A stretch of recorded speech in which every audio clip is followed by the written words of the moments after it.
Hey everybody, we are live. We'll give you guys a couple seconds to join us now that we'll be live on Facebook and Twitter and on YouTube. And let's play our snazzy little opening.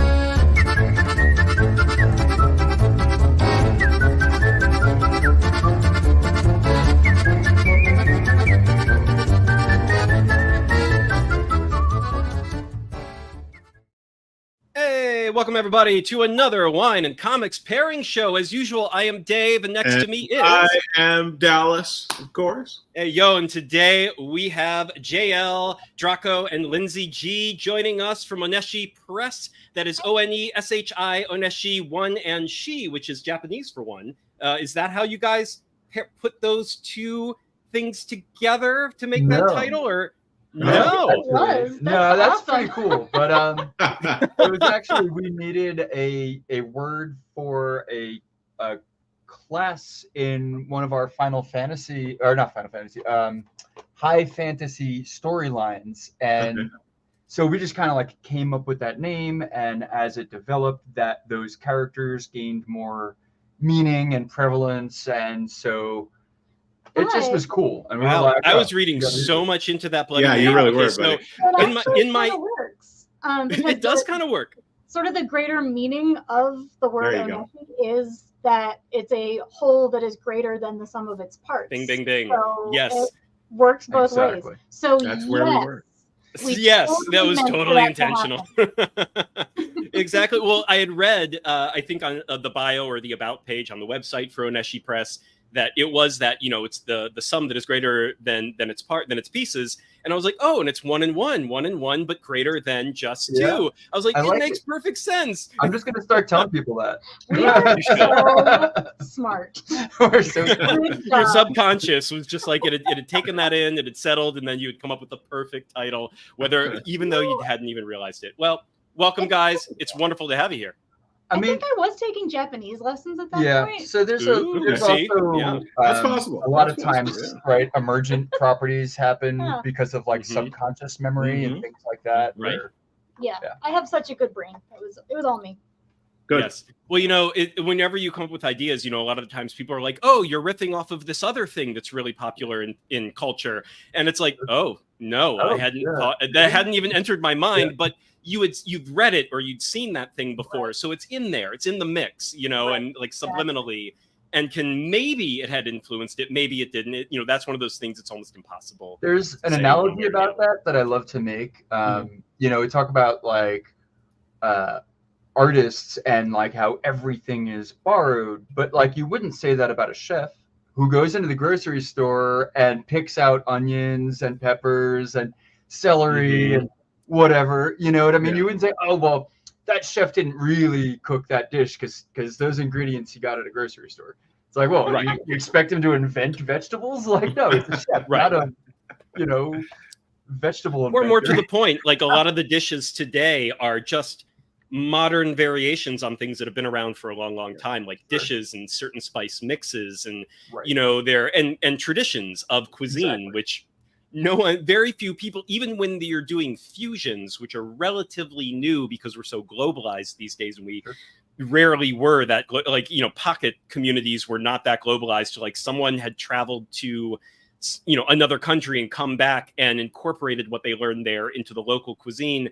That didn't happen that much in the past. And nowadays, even super traditional foods like Italian pasta originated in China.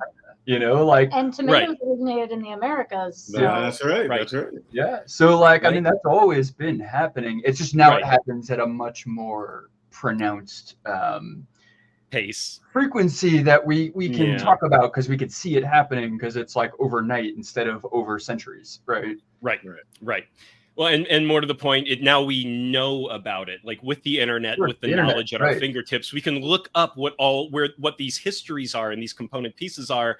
And in the past, it would just arrive. Like someone cooks this thing for you, and you're like, "This is crazy. I've never tasted anything like this." And even the person making it might not exactly know the full history behind what they just made you. They just know how it came to them, and. We forget how we're living in this era. Like, oh, my grandmother made this up. Like, no. As far as you know, right? Sorry exactly. To break your heart, how did it come into your grandma's hands? Right? Yeah, 100%. I remember, All right. being a kid, like even in high school, like any facts like that came to me were because like some older friend just told me. And chances are they made it up on the spot, but there was no way to check it. It's essentially the way, all of us, well, at least myself, you learn about sex, you learn about drugs, you learn about rock and roll. You inherit all those things from someone slightly older than yourself, and you usually attribute that to some sort of knowledge, but in reality, it's just because you heard it, like, no. Tall Jimmy told me, Right. So you didn't all just go to the library and look it up in the World Book Encyclopedia? Wait, they had that? I was that guy also. I was that guy with I was three copies I was gonna say yes, actually. Yeah. I was definitely that guy, unfortunately. I was not very popular in school. Because of Wikipedia came naturally to us. Facts and then told people where the facts came from. There you go. There you go. Right. I would hold them for myself and lord over people, Yep. So you guys said you moved to Montana from New York? Where in New York? So we were living in Bushwick, and before that, I lived all around Brooklyn, and Lynsey had lived in the Bronx and Harlem. For a while. Yeah. Very nice.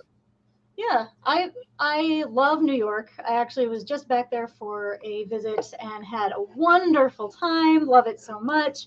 However, can't live there anymore. It's a place. It is a place. Yes. Yes. I lived right in Greenwich Village for 3 years. And when I first moved to LA, I hated it here. I hated it. It was so... It's just night and day different energy kind of cities, like and polar opposite. So I was coming from aggressive East Coaster, aggressive with love, but still aggressive East Coaster, coming to LA where it's all, nice on the outside, but no love, kind of a thing. And like learning that energy and how to read between those lines versus reading between the aggressiveness of East Coast, but knowing there was a lot of care versus how to find the love out here on the West Coast. And it took me 2 solid years to embrace LA. Now I've been here for so long, I think it would take me the same amount of getting used to going back to something like Manhattan again, because I've gone there for like New York Comic Con before, and I love it for a couple of days, and then I'm like, oh my god, this is a lot. This is like a time limit, right? Yeah, right. I'm not used to it anymore, even though I loved it when I was energy. There. It's really high energy all the time, and consistent. That's what I love about it. It's great. It's like. But wow. Well, and it's so expensive. Yeah. It is so expensive. Yes. At the time I moved to LA because it was cheaper. I don't know how true that is anymore. It actually is no longer cheaper. They're pretty close. They're neck and neck. If not, LA possibly. Yeah. We're going through our housing crisis that was the exact same housing crisis that New York was going through, 15 years ago. So. Yeah. Oh, Joey Galvez. Hi, Joey. Thanks for joining us, man. And we also have Shadowind Art joining us. Oh, Shadowind. Hello. Welcome. Welcome to the Wine and Comics Pairing Show. Hey, all right. So let's talk about this anthology. Yes. Let's talk about this. First off, let's talk about oh-nesh-ee Press. Now, you guys are both in your own right. You are creators, you are writers. You are artists in your own right. Visual artist, I think maybe only Jayel. I don't know. Lynsey, do you draw? Do you do illustrations or any kind of visual art? Or are you predominantly a writer? I have dabbled, but I'm a word person. You're a word person. Yeah. Gotcha. But still, cool artists in the broader sense in your own right. And you came together, founded oh-nesh-ee Press. So give us the lowdown on that. Like, what made you develop oh-nesh-ee Press? Oh, what? Actually, start even sooner. How did you two meet? There you go. You want to take it, or you want me to, or we'll ping pong it.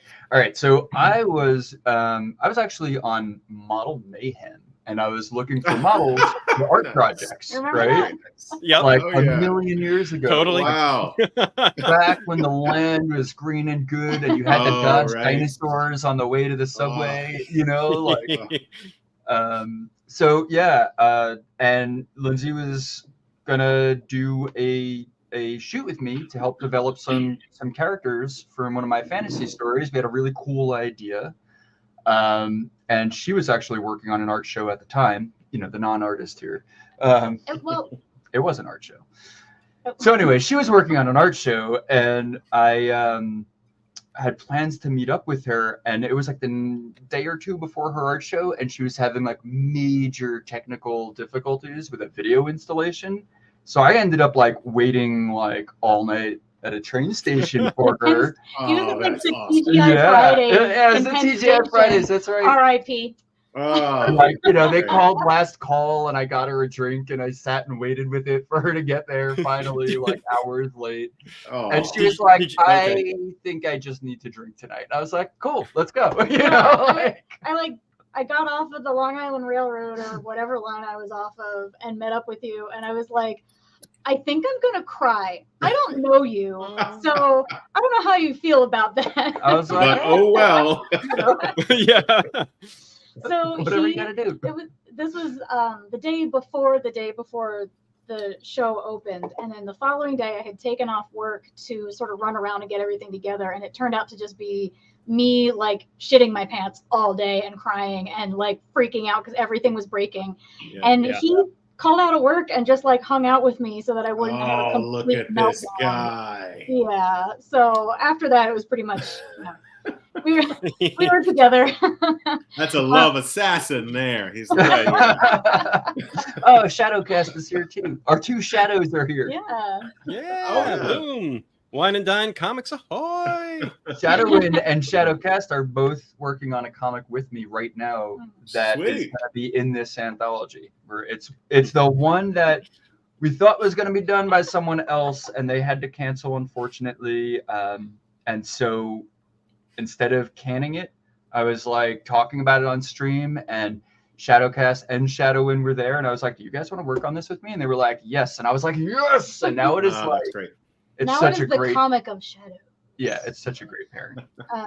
So the story continues that like we started dating, and turned out I was writing a comic book and I needed an artist, and he had an idea for a comic book that he needed a writer for. She was writing Tracy Queen. So we and I decided was Pack, and now we're 3 issues deep on both. Yeah, so we decided to team up, and we actually put together a sample comic for Tracy Queen. And if you're not familiar, anyone, Tracy Queen is our adult comic. It is actually based on what I learned from about 12 years of being a journalist who covered the adult entertainment industry.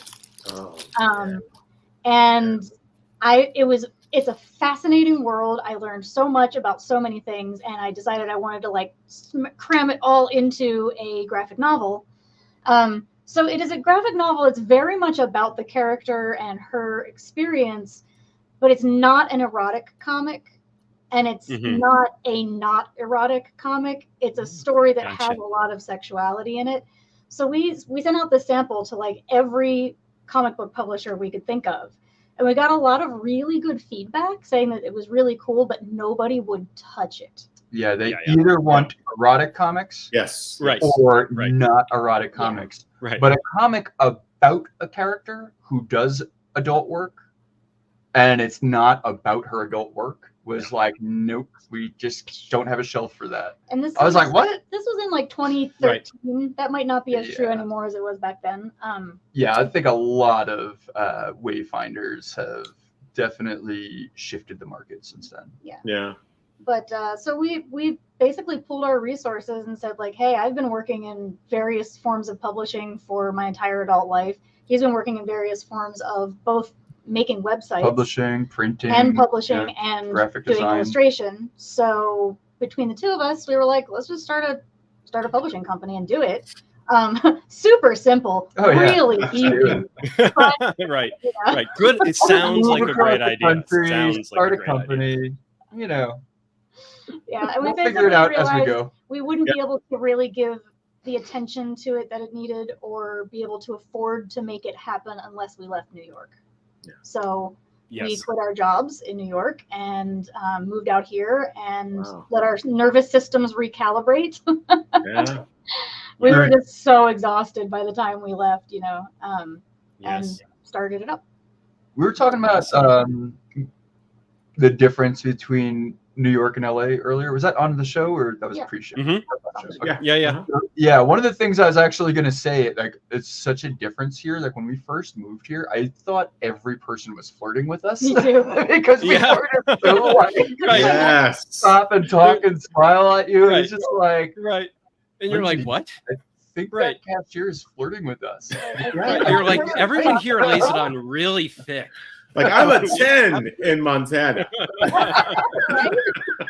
Which, you know, might be true, honestly. You never know. No, it's hilarious. Move from the big city and everyone's like, ooh, fresh meat. Yes. Fresh, No, I wish. But now when I go back to New York, I'm like the weirdo in Dwayne Reed, like trying to have a conversation with the person.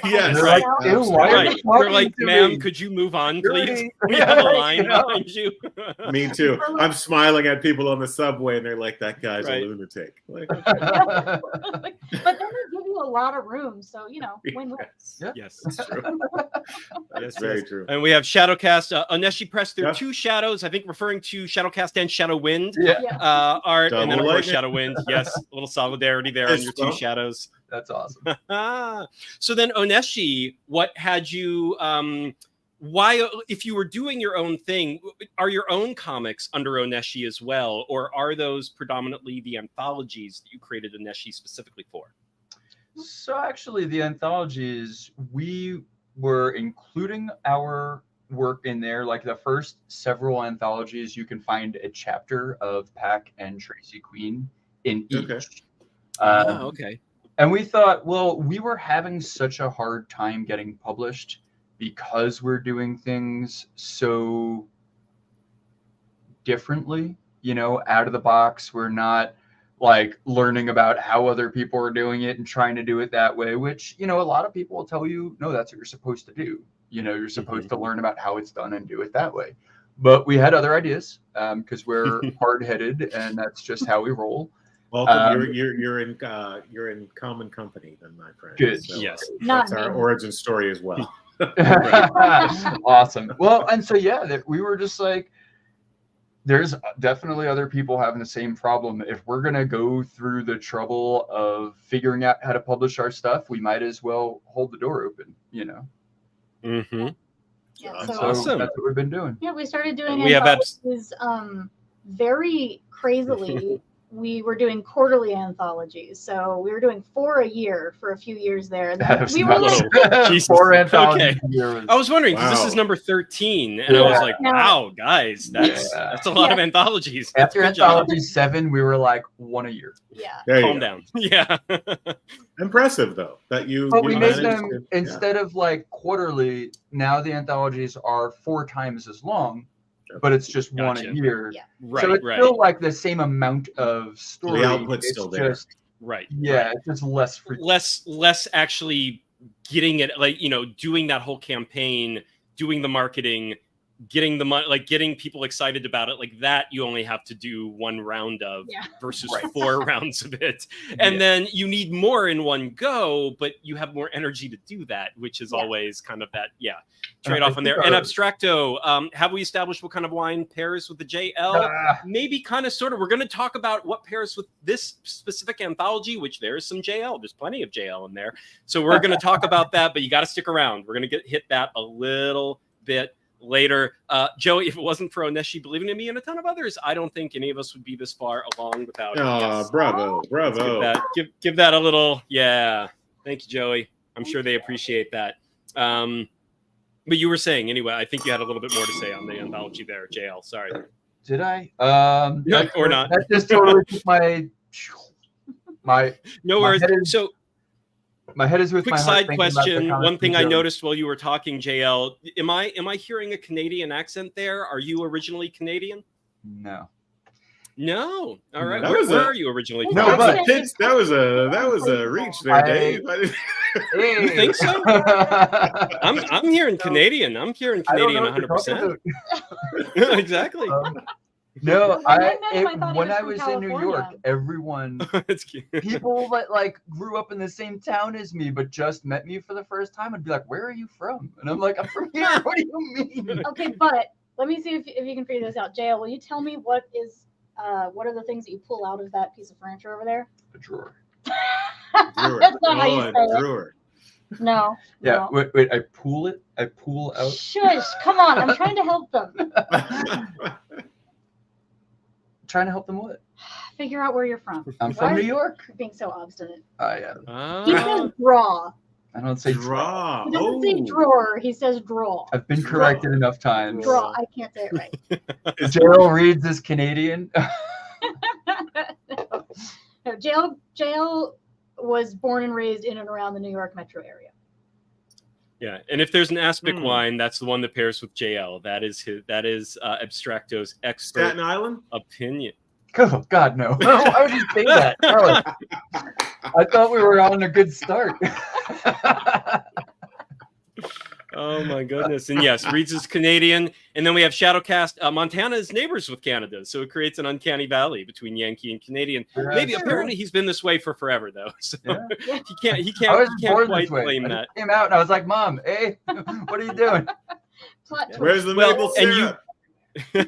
And being from everywhere, that fits in with your, very inclusivity. We are from everywhere. We take people in from everywhere. So hey, there you go, on brand. Yeah, true actually. Just perfect. Yeah. All right, so take us really quick. I'm interested in that first anthology, and then we'll time shift and jump to 13. Sure. But that first anthology, what was that process? Who were the creators that you reached out to immediately? Did you pull from friends you'd worked with? Did you send out any sort of artist or writer prompts? What was that process? What was that like? I think we just made a bunch of Facebook posts about it, and we're like, "Hey, anyone want to do this with us?" And then like some people that we knew did. Yeah. It was Miguel Colon and Tom Swiftbird were both quick to get back with story ideas. They were like, "Yeah, I've got this, short story. I don't know what to do with it. I would love to, put it in there." And yeah, those are both just then we had art, people we knew. Just a bunch of art friends who were like, "Hey, do you want to just put some art in there?" So at first we approached it much more like a zine, I guess. Okay.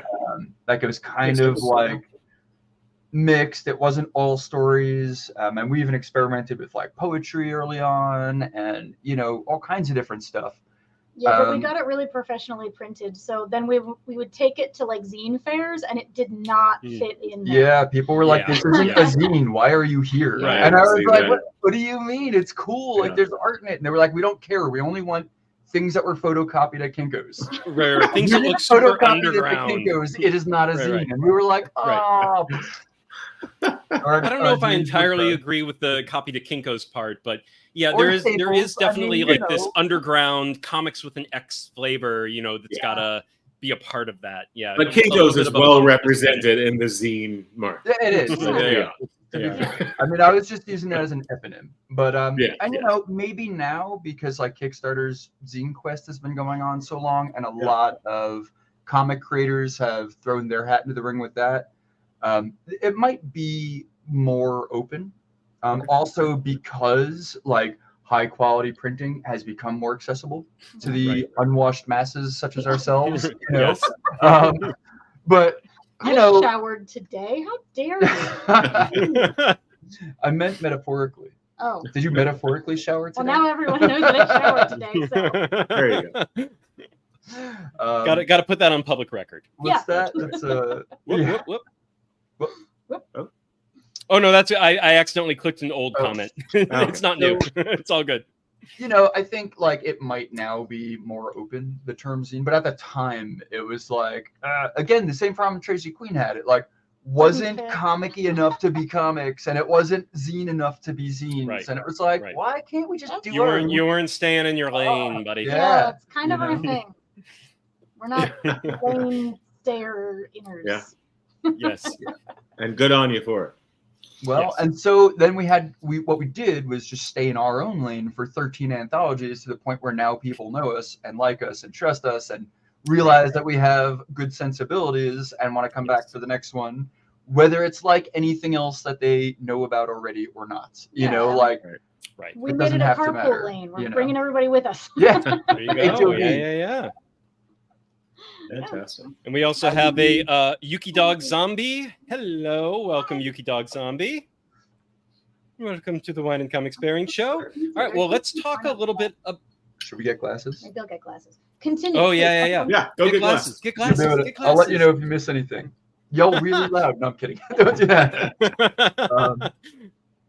So Abstracto wants to know, do you guys know what aspic is? The medieval food stuff? Yes. Like, Yes, I do. Yeah. Very well. Yes. Anything? Yeah. Okay. So we all know. For anyone watching who doesn't know, aspic is when you see stuff in gelatin, food stuff in gelatin. It was really popular. Like Tupperware popularized it in like the 70s or something, and it had this big resurgence. But it's actually from like the 1400s. It's what people used to use to keep their meat longer before refrigerators. Made with beef tallow, I believe. Yeah. Yes. Beef tallow. I think chicken cartilage or pig cartilage could also work, or But yeah, like cool, awesome. And just anyway, please be careful, guys. Aspic, not arsenic. Okay. Yes. So you need to. Although if you combine the two. Well, so that's what Abstracto is asking about, is if there was an aspic wine. There is not. Why? Okay. Okay, Abstracto. Jayel, do you think you know why Abstracto thinks an aspic? I'm sorry. Yes, aspic. God, not arsenic. Aspic wine is going to pair with you, or if not, I do. It's because I actually have a script for a comic about aspic that Abstracto is signed up to work on. Aspic is also Dale's favorite topic of conversation. So I will say, I work aspic into at least, I'm not kidding you, at least 50% of the scripts I write. Oh my God! Are you serious? I'm dead serious. So cool. You are soulmates. And I promise you, so many times I'll get responses from people who are just like, "What the hell is aspic?" And I'm like, "You're not one for me. We can't work together. Sorry." That's amazing. Well, Shadowcast says history of aspic. I can never look at cello the same way again. Abstracto says, and he's made me draw it for him before. Yes, so there absolutely. Is, and Jayel will work for aspic. That would be. I don't know if that's true, but that's interesting. That's a good title. But I will make people work on aspic if I can. There you go. I don't actually. And I will say. I'm just obsessed. Oh, there you go. Same. Just obsessed with it, but not in a way where you want to actually consume it in any way, shape, or form. Right. I will say, Abstracto, there is not, to my knowledge, and I Googled this quickly while we've been talking, and nothing came up, so I don't think there is any wine that has any aspic in it. What there is, the weirdest wine out there is there is a wine with resin in it, where it is pine resin. There's a Greek wine that, and I believe it is. I'm gonna have to look this up, but it is like a local. Like they love it. Greeks are all about this wine. I have not been brave enough to try it yet, but it is pine resin that they will just add to white wine, and it is like a local favorite kind of a thing. And it is, one of those things, taster's choice. Like basically, some love it. You love it or you hate it. With it, and basically it's the same flavor profile as the dominant flavor in gin, which is the juniper. Oh, like kind of juniper. Yes. Yeah, so that always makes me feel like I'm drinking like perfume or something. Oh, absolutely. Yes. The alcohol profiles in that region, they like really acute, really strong flavors. But does it jiggle? Does the resin make jiggles. it like no jiggles? gelatinous? It shimmers, right? Because you got the oil. Depends on how excited you get it. You get it, Jayel. I like a good shimmer. Apparently, he gets very excited in people's DMs every day. So here we go. Actually, that's hilarious because those are my initials, so I got a little thrown off there for a second. Oh yeah. Dallas Smith. Yeah. He's like, how did he know? Does he know who I am? You are the host. You are the co-host of the show. Hey. Wait, so your DMs are... But yeah, if anyone wants to go search out the resin wine, I don't know why you would, but if you want to, it is called Retsina, Retsina. Retsina. If you Google that and find some Retsina wine, that is the Greek wine with pine resin added to it. Yum. Okay. You don't sound convincing with that yum, buddy. I have to try it one of these days. I do have to try it. Yeah. I did see this actually sounded really cool to me.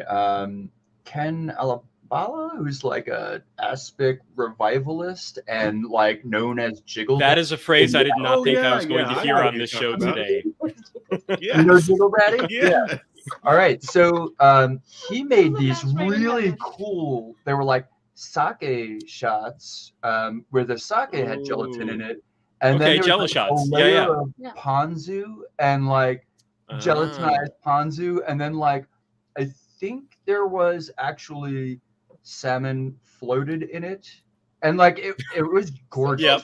It like would go. it Yeah, the looked- colors. I can kind of picture it.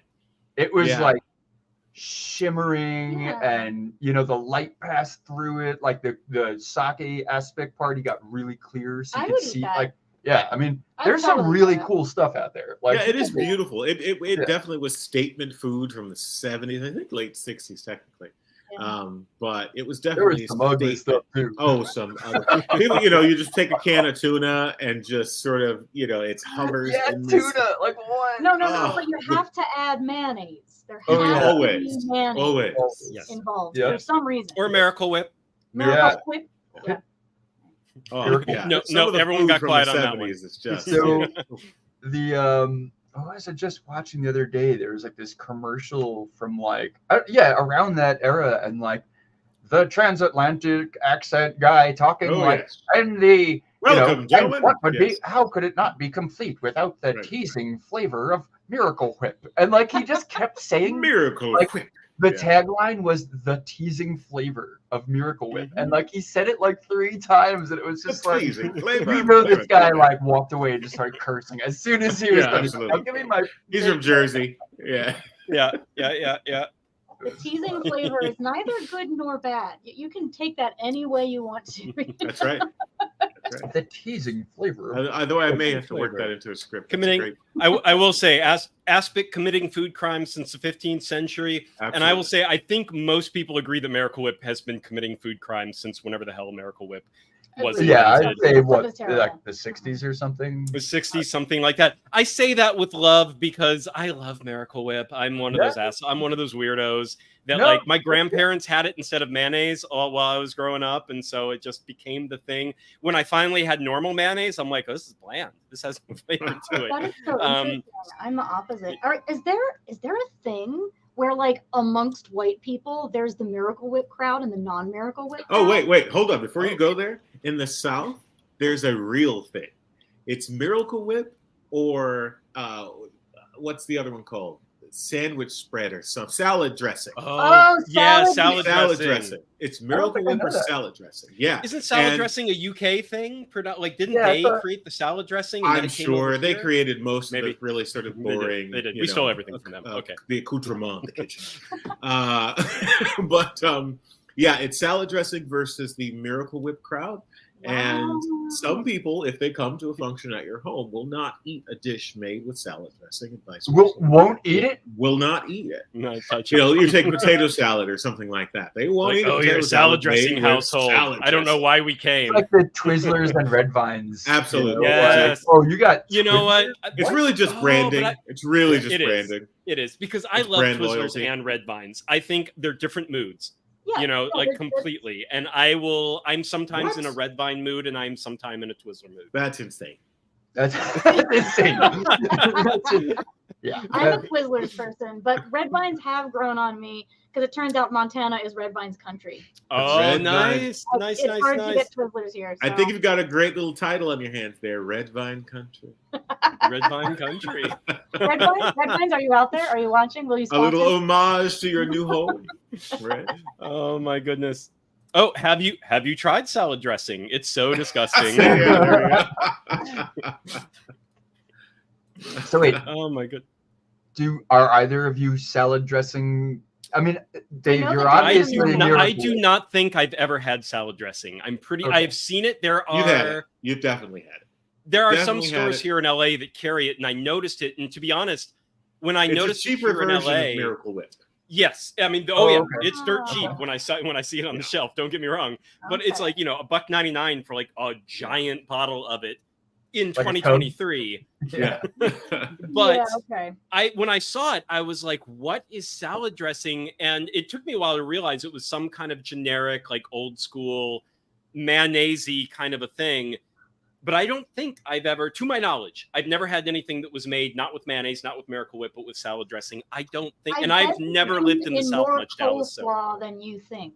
Oh yeah, it's the cheaper version coleslaw. of You've definitely had it in most, and a lot of things that have had Miracle Whip in them or mayonnaise. It's There's a reason it's so cheap. I'm sure. I'm sure. It's getting some hate. Draco has feelings about this. Joey says, well, as Dallas said, you are one or the other. If you hate salad dressing, you are like, that is disgusting. I will never touch it, never eat it again. If you've ever had okay, it. so if Obviously, you showed up at one of these meals and you had made something with Hellman's mayonnaise, then what would happen? Is there like a third faction? Well, Hellman's is actually sort of the grandfather in the mayonnaise game. I think Hellman's is probably one of the. Someone check this. I'm not going to because I'm not really that interested. But I think Hellman's is one of the, sort of market-centric kind of mayonnaise brand. Is it like the gourmet version? It's no. Or it's the craft of mayonnaise. Okay. So brand name in just that big Oreo. It's the Oreo cookie. Yeah. Okay. All right. One cannot fuck with the Hellman's as well. Right. Hellman's it's got a I'm sure people have broken that rule multiple times if we're going to use those words literally. We do not need to go there with this podcast, okay? And then you get into the whole like aioli or sort of the European version we want to start going gourmet.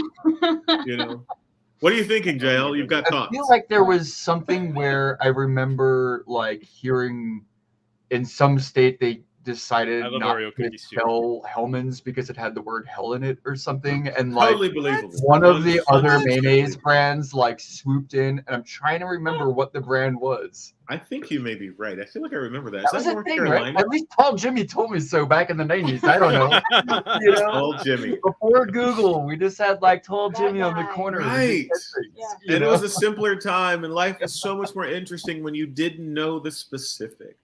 When you couldn't actually fact check things unless you had a nerd at the library, who knew how to use the encyclopedia. Right. So Dallas, is salad dressing, you've had it before, is it kind of like Miracle Whip according to this is the definitive record of the experience of the mayonnaise aioli salad dressing spectrum. They're all essentially the same thing. It comes down to the difference in tang. There's a tang that you get from certain mayonnaises, from Hellman's, that you don't often get in salad dressings because they are generally cheaper approximations of aioli, which is and then mayonnaise and Hellman's are sort of cheaper approximations of the aioli, and and so on down the list. So Miracle Whip is known for the tang. That's that. JL, what was the commercial? That guy who said it. What was his term? The teasing taste. The teasing taste, right? So that is the, because Hellman's always is. It's got a tart, it's got a tangy. Not tart. Tang is the right thing. It's a tang. It's a back end tang. Yes. I actually looked up how to make it, and one of the ingredients is, I think, like lemon zest. Yes. Zest. And mix it in. That makes sense. So like when you make a really good aioli with olive oil, and you put a little lemon in it, a little lemon juice. So it comes down to the tang. You can make them all taste the same, which is why people buy the cheaper version. Guy, he said it was uncopyable. Uncopyable. Now I got to find this guy. I want to see this. I'll find it. I definitely sent it to someone in chat here. Okay. So the thoroughness of this conversation paired with the wine, I was getting really strong visuals of people at like mayonnaise tasting. I will be honest. You're probably in a room with people, one of which could buy a ticket to a mayonnaise tasting event. Now, the question is, when you're at a mayonnaise tasting, are you the person who spits it out between tastings? Absolutely. You gotta spit. More? You gotta I think that has to be literally a spittoon, because you have to Yes, you know, to like get it out of your mouth. So you're gonna have to have like that big one. Clean that now. It's like wine tasting. You can't drink it all. You should. Well, they do olive oil tastings now. Absolutely. Everyone's aware of that, right? You can spit out olive oil. You can. Like, well, daintily. yeah. No. You can't do that. I'm just picturing the person whose job it is to go around and clean up the mayo tasting room at the end of the night. Right. Hey, we're creating economy. We are creating economy. That's true. These are all new hires that need to be hired and paid well for their dirty job. Very well. I think we figured it out. Extremely well. I think the wine that this anthology pairs with is actually Miracle Whip. Are you sure? You know? Oh, I'm not. It could be salad dressing. Sorry. Could be salad dressing. Does this comic pair best with? Abstracto, I will say to your comment here, I'm going to put it on the screen one more time. So you might need to tell her that salad dressing, at least according to Dallas, is not, it's the opposite of Miracle Whip. It's the lack of tang. Not the opposite. It's just a sort of atrophied version of. But no tang, right? So right. It doesn't have as acute a tang. On the tang is still Miracle Whip to salad dressing. So right? The tang is the dominant note of the Miracle Whip, in my opinion, from my palate. Salad dressing generally doesn't have a tang that leads. It can be there depending on the brand. But it has more tang than mayonnaise, would you say? Because mayonnaise has no tang compared to Miracle Whip. Salad dressing generally has slightly more tang than. Okay, so that's the spectrum I'm dealing with. Yeah. Okay. Meanwhile, there's the Sriracha versus Tapatio fight, which I was going to say, in case we need a new topic of conversation to like spin us off for another 30 minutes. I feel like those are so different though, because they're completely different types of spice. Yeah. No, now different types, different salt levels, different everything. Tapatio, Cholula, Tabasco is a spectrum, not in that order, I would say, but I'd say Sriracha is a whole other. Agreed. Okay. Yeah. And I think this is when I said I liked Miracle Whip. Aggressively unsubscribe. So, and this was earlier for you, Lynsey, that you were dying being quiet there while we were all talking about these things. While you're busy, they were reading. And Miracle Whip is like one molecule away from plastic. I'm not wrong. Most big brand mayonnaises, though, are kind of the same. You can tell because now Hellmann's and all the big brands have the organic. Or the olive oil versions, which are it's like half the size and 4 times as much. So you're like, exactly. What the heck is in that other stuff then, right? I never liked mayo. I understand 100%. I don't do a lot of mayo these days in my life either. Like when I was a kid, I loved it, and I would do Miracle Whip more than mayo. But now I don't like the texture of any of it, unless it's like chicken salad, tuna fish salad, like. There's got to be a lot of other textures in there to go with it. It can't just be mayonnaise itself is blah, blah, blah. Or to even make it worse, Miracle Whip Aspic. So I think that would be the ultimate. As I'm going to say it for the first time, I promised Jayel I would say it at least half a dozen times on Facebook. That is the worst mouthfeel that you're going to get. What is these things? Mouthfeel. I promised him, we were joking on Facebook earlier. Jayel has a thing about textures in food. And I was like, you got to embrace the mouthfeel. And yes, I'm going to say that word a lot on this show. What are some of your least favorite textures and mouthfeels there, Jayel? So for me, it's more about textural consistency. And for me, if I can't enjoy the textural consistency of something, I can't enjoy the flavor of it because they're inseparable. So where some people might be like, oh, who cares if like, you know, the broccoli is a little harder than the, you know, whatever, I don't know, carrots or something. And I'm like, how can you enjoy the flavor of something if the textures are off, you know? Like when I cook, like I'm like, what takes the longest to cook? I'm going to start cooking that first.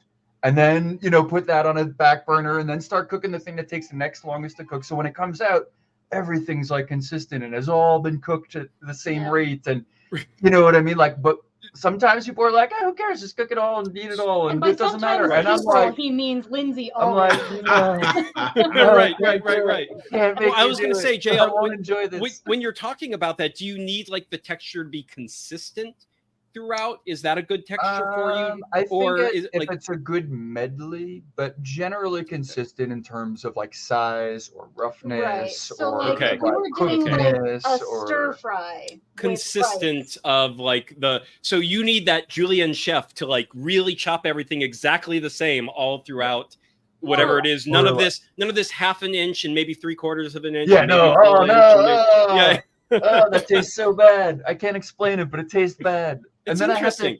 You know what I have to do? That's hilarious. Then I have to eat the entire stir fry one ingredient at a time. At a time. I have to eat all of the broccoli. Oh God! And then I have to eat all of the peppers, and then I have to eat all of the because they're all different sizes, and I just can't. I can't mix in my face. Oh, that makes your French fry. Okay. So texturally speaking, what are some of those things in your experience that are instant no's the moment they touch your lips, your teeth, and your tongue?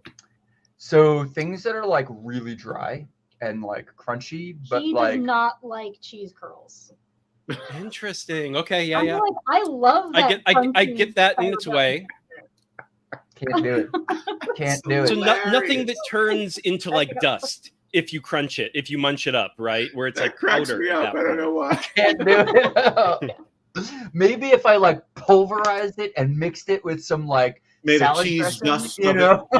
Sorry, Miracle Whip. You know, which actually is great. If for just FYI, if you guys ever smoke any of the devil's weed, not an advocate, it is great over a sunny side up egg. Just saying.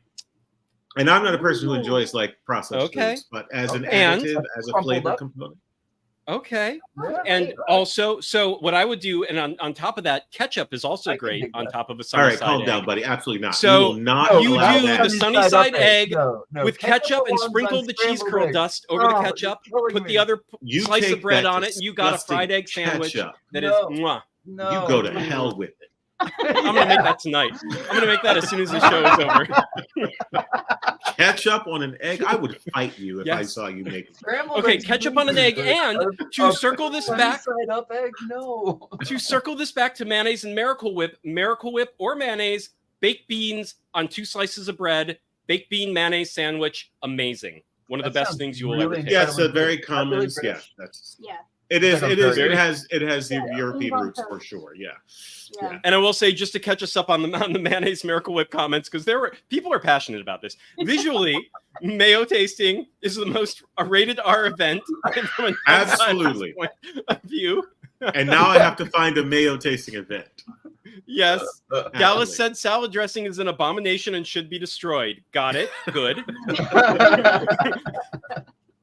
Mayo Aspic sounds awful. Yes, it does. Yeah. There's no question about that. You never know, Ronan. Welcome, Ronan.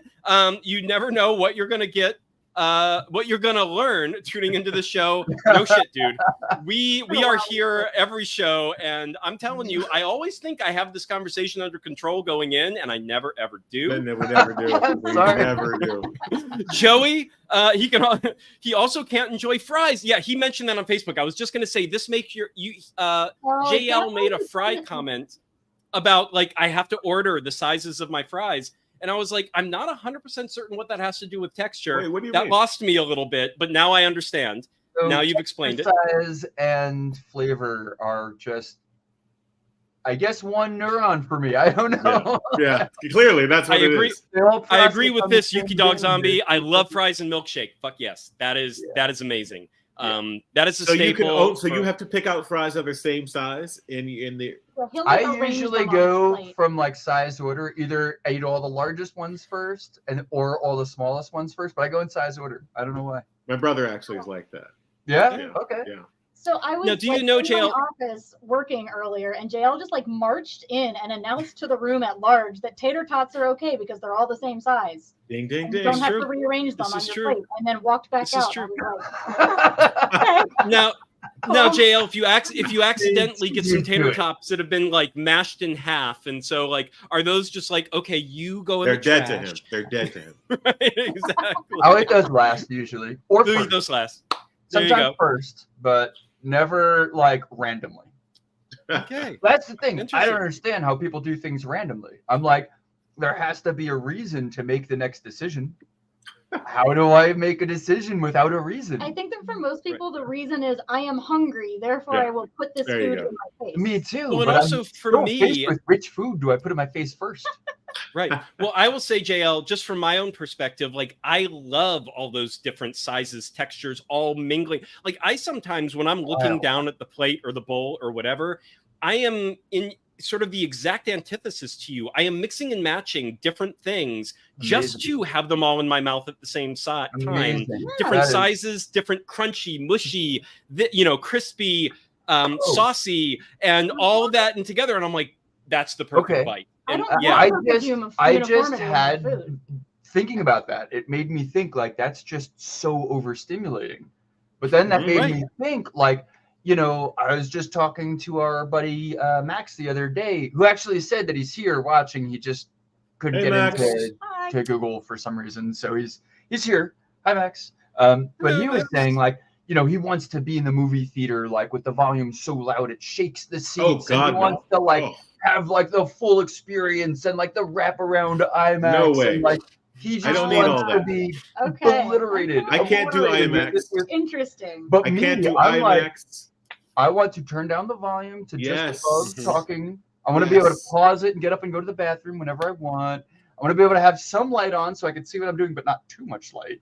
I want to have like 4 drinks near me, depending on what I want next. I'm already my brain's already overstimulated. I don't need any external. I don't want to. Yeah, no, I don't. I do not need to have my stimulation like pulverized. I just like I like varied stimulation, and I like all different sensory experiences. Like I like going to a really loud concert without headphones or earbuds in, and just being like having my face blown off. Oh God, no! Right. Okay, me and Dave are getting. I think. Well, and I will say it's interesting because the only other person I've ever known that had a similar texture issue with food, the way you do, Jayel, she was someone who didn't taste things very strongly. And it took me a while to realize, and it feels like you might actually be slightly the opposite of this, where you taste things really strongly. No, I don't. I don't have a very strong sense of smell or taste. Because this was interesting, because she would eat something and be like, "Oh no, I don't like that," but she would not like so many things that I would keep asking like, "But why?" And when she would describe what she didn't like or did like about something, it was always in textures, and she would never comment on the flavor. Yeah. And I was like, "Wait a minute. How much are you actually tasting anything?" Like, and unless the thing was so powerfully flavored that it turned me off, like she wouldn't like the few flavor, like she loved cinnamon and things like that. And she was like, I want that. And I was like, whoa, I can have like 2 bites of that. And then I'm like, that's as much as I need. But she would just chow down on that stuff. But then texture was kind of the thing that she went to because she was the opposite of a super taster, right? Where texture became more of her experience. And so that's what she zeroed in on. Whereas for me, I was mostly focusing on flavor and texture was a secondary consideration. So, I mean, I feel like... Well, there's a big piece of the puzzle if we're talking about this. So I actually am missing an entire... flavor sense. I can't taste bitter. I have no idea what. Buddy, you lead with that. I didn't realize it was relevant. So my mom and my brother and at least one of my sisters also can't. I think that Sandra can a little bit. No, I don't think she can. I just think Sandra. Summer. Is she? Oh, Summer. Sandra. She just didn't. I was talking to her this summer, and it came up, and she was like, "I think I can." And then everyone was like, "Really? What does it taste like? Name any food that's bitter." And she was like, and like she named things, and her husband was like, "That's not bitter." Right. Like, we were actually at a brewery. Yeah. And we were talking that's about right. That's funny. Gotcha. I was like, this Pilsner is a little bitter to me for a Pilsner. And she's like, this tastes like every other Pilsner to me. And I'm like, really?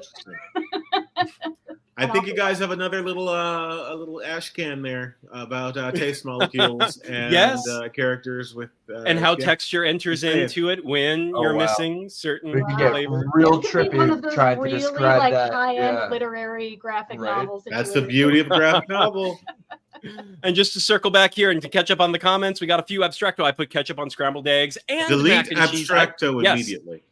Yes, no. Abstracto, I will say Abstracto too, immediately. like, you know, because you can put pepperoni and macaroni and cheese, and then ketchup is close to tomato sauce. I see this. It's like pizza mac and cheese. And the only way I eat eggs is with ketchup on them. Thank you. Solidarity with ketchup and eggs. I hate the texture of mushrooms. Uncooked tomato. Nope, you're dead to me. Okay, sorry.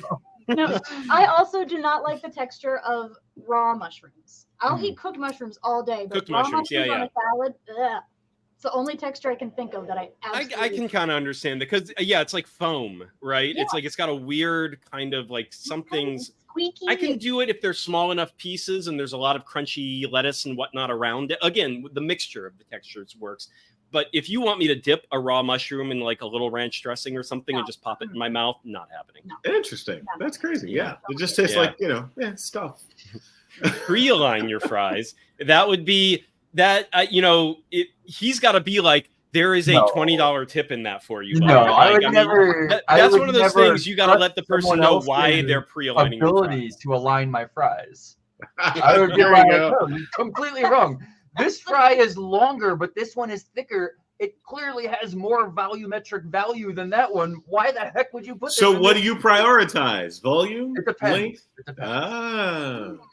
Also, I am literally the slowest eater in the entire world, as far as I can tell. So when she wants me to eat with her, give me a bunch of fries and mix them all up for a while. And then it'll stick with you. That's the first page. That's the first page of the comic right there. Yes. You've got some great autobiographical comics in you too, right here. Every time he turns his head, you just throw more fries on his plate. There's like the count. Yeah, they have to count everything. So like there are many vampire mythoses in which a way to defeat a vampire is to throw like grains of rice or sand or something. And they have to count each one. Yeah. So it's basically like Jayel with his French fries. That's right. I wonder how much of that comes from Sesame Street. I'm pretty sure that Sesame Street. We call that a Bushwick vampire. The French fries. Sweet potato fries only. Only. With aioli. And I will say, Yuki Dog Zombie, on this, I'm with you here as well. I actually really I've got earbuds in right now for this show, and I actually do that with my TV and or with my phone, depending on what I'm watching movies on or a tablet or whatever, because you can fine tune that sound to exactly, and then you can have fans running, AC running, car alarms blaring outside, and you're not none of it gets in the way, and you can still have that perfectly fine-tuned sound. Now, of course, you can't watch it with anyone else, so there is that.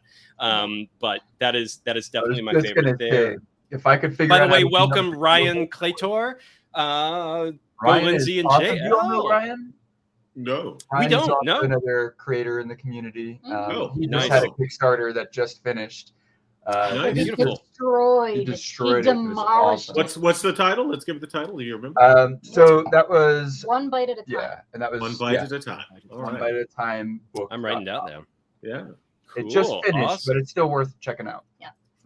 And follow Ryan because he's gonna have some more really awesome books. Yes. Pasta sauce and mac and cheese makes it lasagna. See, and just like tomatoes make it kind of. Okay. pizza. Abstracto. I don't know what planet you're from, but I need you to go there immediately. Yeah, I feel like that sounds legit to me. I'm gonna try it. I mean, it's a dish, but it ain't lasagna. And Matthias, hi Matthias guys, is welcome also Matthias. One of our creators. Hey, Matthias is one of the creators of one of the comics in our anthology. Hi, thank you for being Matthias. here. He's coming to us all the way Yes, from welcome. Argentina. Oh, bravo. Ooh. Hi. Yeah, Welcome. me too. I get a tummy ache from a lot of fast food.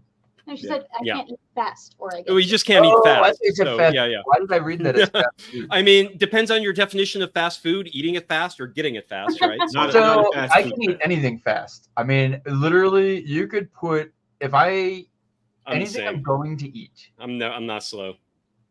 30 seconds, I'm done. Like Right. sometimes Yeah. Lynsey and I will be going to have dinner, and before she even has her napkin in her hand, I'm already done eating. Right. And there's one bite taken out of her dish, and I'm Right. like, Yeah, I don't Sorry. think I'm fast until I'm eating with someone else, and then I'm like, oh shit, like what? Like I'm weird. I'm realizing this because most people eat much slower than me, and I'm like, oh, okay, sorry. I attribute it to being a reptile, I guess. He just dislocates his jaw, puts yeah. the whole plate in there. Right, there you go. right. I Just should've went with swallows that, everything whole. That's All that right, thing people. where it's all like, right. That's enough of this food talk. Let's bring this back Oh yeah, sorry. bring it to back. this So beautiful let's anthology. talk about the anthology. And I'm going to go ahead and share my screen. Let's actually take a look at Oh yeah. the Kickstarter page. Yay! Ding a ding a ding a ding a ding a ding. Yeah, All good right, page. Cohorts Anthology of short comics about team ups. This is the 13th comic Yep. anthology Wow. from Lucky Oneshi number Press. Amazing. With 18, but not 13 short comics, 18 short comics with 30 diverse creators from around the world, all about team ups. That's why it's Cohorts. It's all about the group, the team up, the interaction between the characters. They are already funded. Congratulations, you guys. Woo! But only 3 days to go, and let's get them. If you haven't backed this yet and you are watching this show, even if you're watching it a little bit after, and it is not at least. Yes, you have until Friday, December 8th at 6 p.m. PST. So go help them get, a lot of people cancel at the last minute.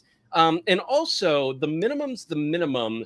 The more they can make over that minimum, not only does it give them that buffer, but then, that just helps them. It helps them fund the next thing coming down the line. It helps them with in this day and age, especially with like shipping and things like that, all those unexpected costs, if they're a little bit more. So help them out, get a little higher than that. Just because they're funded does not mean they're done. 3 days to go. Make sure you guys take a look at that. Oh, and I will say, I do love this cover that you guys did. Who's the artist on this cover? James Groening is someone that I met, I would say, like 20 years ago at an art convention. Did you say James Brolin? Groening. Yeah, do you Groeling. know? Oh, With a I G. thought you said James G. Brolin. Okay. Oh. All right. Yeah, James Groening. He's done a couple of covers for us and a couple of comics.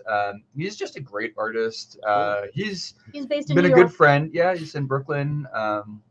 Yeah, super cool guy. Fantastic. Yeah. Yeah, good and cover. this is It's all, it's traditional. He did that with Mhm. watercolor. It's like, Yeah, I can see that. who Oh, does wow, a yeah. cover in watercolor? It's amazing. Or ink, Yeah. ink and acrylic, I think, on this one. Oh yeah. Okay. Fantastic. Okay. Amazing. Fantastic. Yeah. Yeah, it is. It is beautiful. Really good cover. You can see it here with the title and the insane list of creators going down the side here. Yeah. And 140 page, guys. So you're getting your money's worth here. It's actually going to be a little bit bigger than that. Yeah. A little bit bigger than that. Yeah. A new page count, I think, is going to be like 148. Yeah. Oh, wow. Right. Yeah. Fantastic. Yeah. I believe because I believe the sample you even sent me, and some of the pages aren't done yet in the sample. It was a work print for the most part, but I was pretty sure it was 140 something, even in that one already. Yeah. Yeah, with a book of this size with a whole bunch of different creative teams, things tend to shift between when you start the Kickstarter and when you end the Kickstarter. Yes. Yes. And then here you've got backer milestones. So they've already unlocked 3 of them. So these are just like bonus digital comics that you're going to get. Yep. Yeah. Yep. Everyone who backs will get those first 3. And we're 12 people away from unlocking that 4th one. So that's, Great. it's really likely for sure that everyone will get at least 4 extra free comics. Probably, I'm going to say 5. We might throw it. Yes. Yes, go Oneshi Press and already back. So should everyone. And so something I wanted to add to that is everything after goal, we're dividing up amongst the creators. So we're hoping in the next few days that we'll go, get a nice spike. Perfect. If we can get like a whole bunch of extra pledges in the next couple of days, we're going to have a lot to give to our co-creators. Awesome. It's a co-op. The way we're looking at it is it's a co-op. Yeah, so for our anthologies, we don't actually buy the work outright. We more or less just borrow the license to publish. Very limited borrowing. Well, I was going to say for 150 pages to only have a 4,000 something goal, because the anthologies out there that are 150 pages that are paying everyone in advance, they're like, okay, we need $35,000 to print this thing, and you're like, yeah, that's so. That makes sense. So, guys, get them above that bare minimum, because that is where people actually start making money, not just breaking even. And we really want to pay people for their amazing And work. I mean, As you're going to see, we do it have is just phenomenal work. We have our own stories in there that are work for hire, and those are people that we bought work from. And it's like, gotcha. You know, anytime someone's working on like Pack or Tracy Queen or Mr. Guy, those are our properties. So we hire them. That's like we're buying that work. We own it after that. But for this, you know, a lot of it is like people that are like, I want my work in print so I can share it. I want to audience share with other people. I want to get it out into the world, and I want to get copies of it in print. You know, we give it to them. We always give the gratis copy, and then there's like 5 at cost, and then as many as they want after that at wholesale. You know, and when we say cost, that's like literally the cost of printing, and that's it. Like we don't charge anything for that. Right. So, you know, it's very much like, hey, we all have a horse in this race. You know, me, Lynsey, and everyone involved has a horse in this race. You know, beautiful. All right. So digital copy, $16 for the entire 100 at this point, 50-ish page PDF. And then you've got the print version. A tree planted for every single backer. Yes. Yeah, that's right. That's important. That's important. Right. To offset the fact that they've printed one of the books. So the one tree planted is for the print edition. So the one tree planted for every print edition that you guys back. No, it's for every single backer. It's for everything. Oh, there it is. I missed that. Okay, yes. One tree planted on anything. Amazing. Yeah, all right. Every single backer, period. Yep. Oh, nice. That's fantastic. And then ships free. So $39 is the total cost for you guys if you're in the US for the physical copy. Shipping is included in that. And I mean, that's not a small book, you know, like no. You dropped it on your toe, you'd say, ow, you know? Well, I was going to say, whenever shipping isn't charged up front, and I'm not one of those people that is like super... like I understand the reality of it, so I'm kind of okay. Like I know it's either bundled into the price, so the price is higher to begin with, or they're like, okay, it's $20 for the physical copy, but then we're going to hit shipping later down the line. And it usually is at least like $15, $18 when you get to that, you know, for a book this size, when you get to the shipping thing. So it is essentially that is what you're paying for, even if you go to a Kickstarter that is not charging you shipping yet. And that book seems a lot cheaper. That cost is coming. So this is $39 is right. Books, if there's anything in the package besides just the book, you cannot ship using media mail.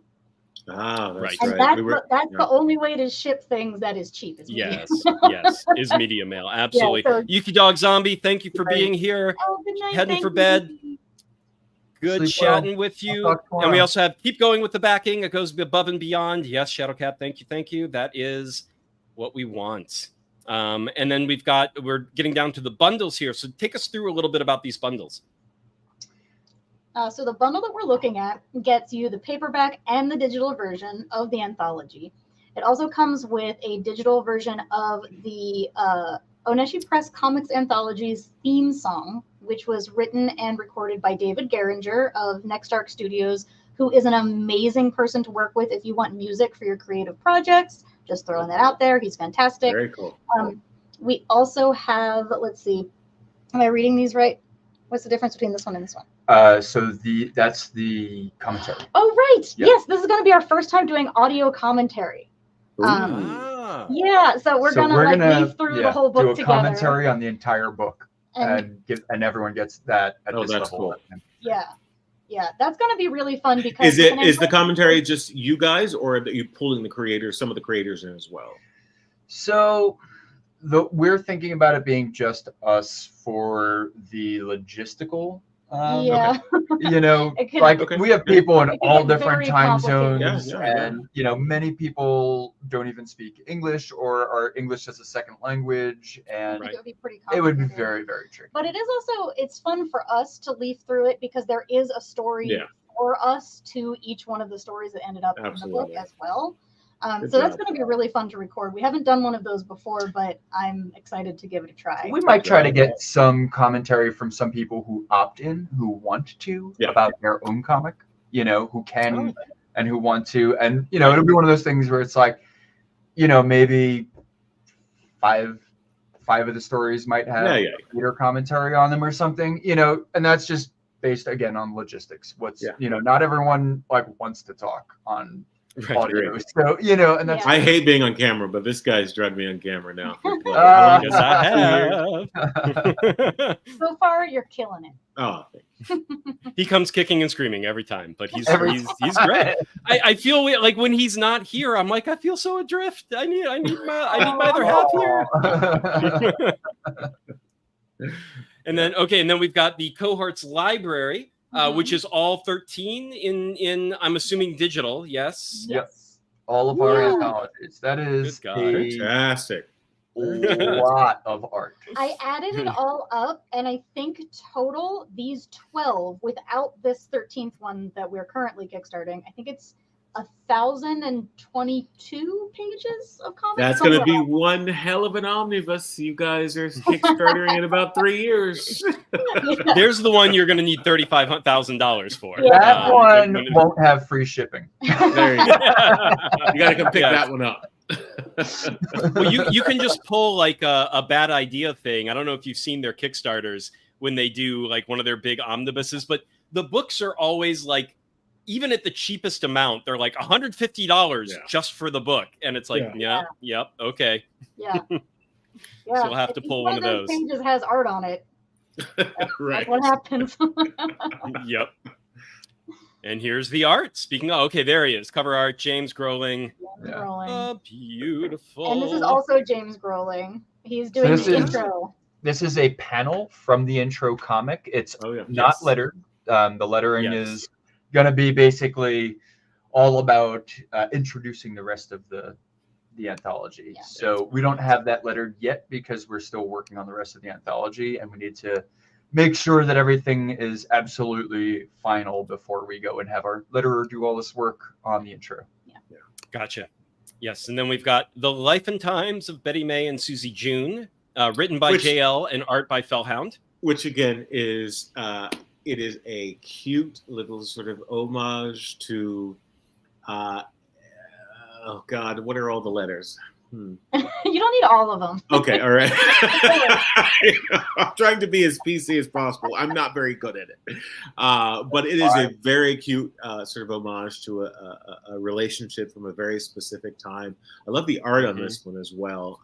Well, and how things change over time, right? Because you're looking at it as the story progresses, you see kind of what life was like for them in the beginning versus where they end up.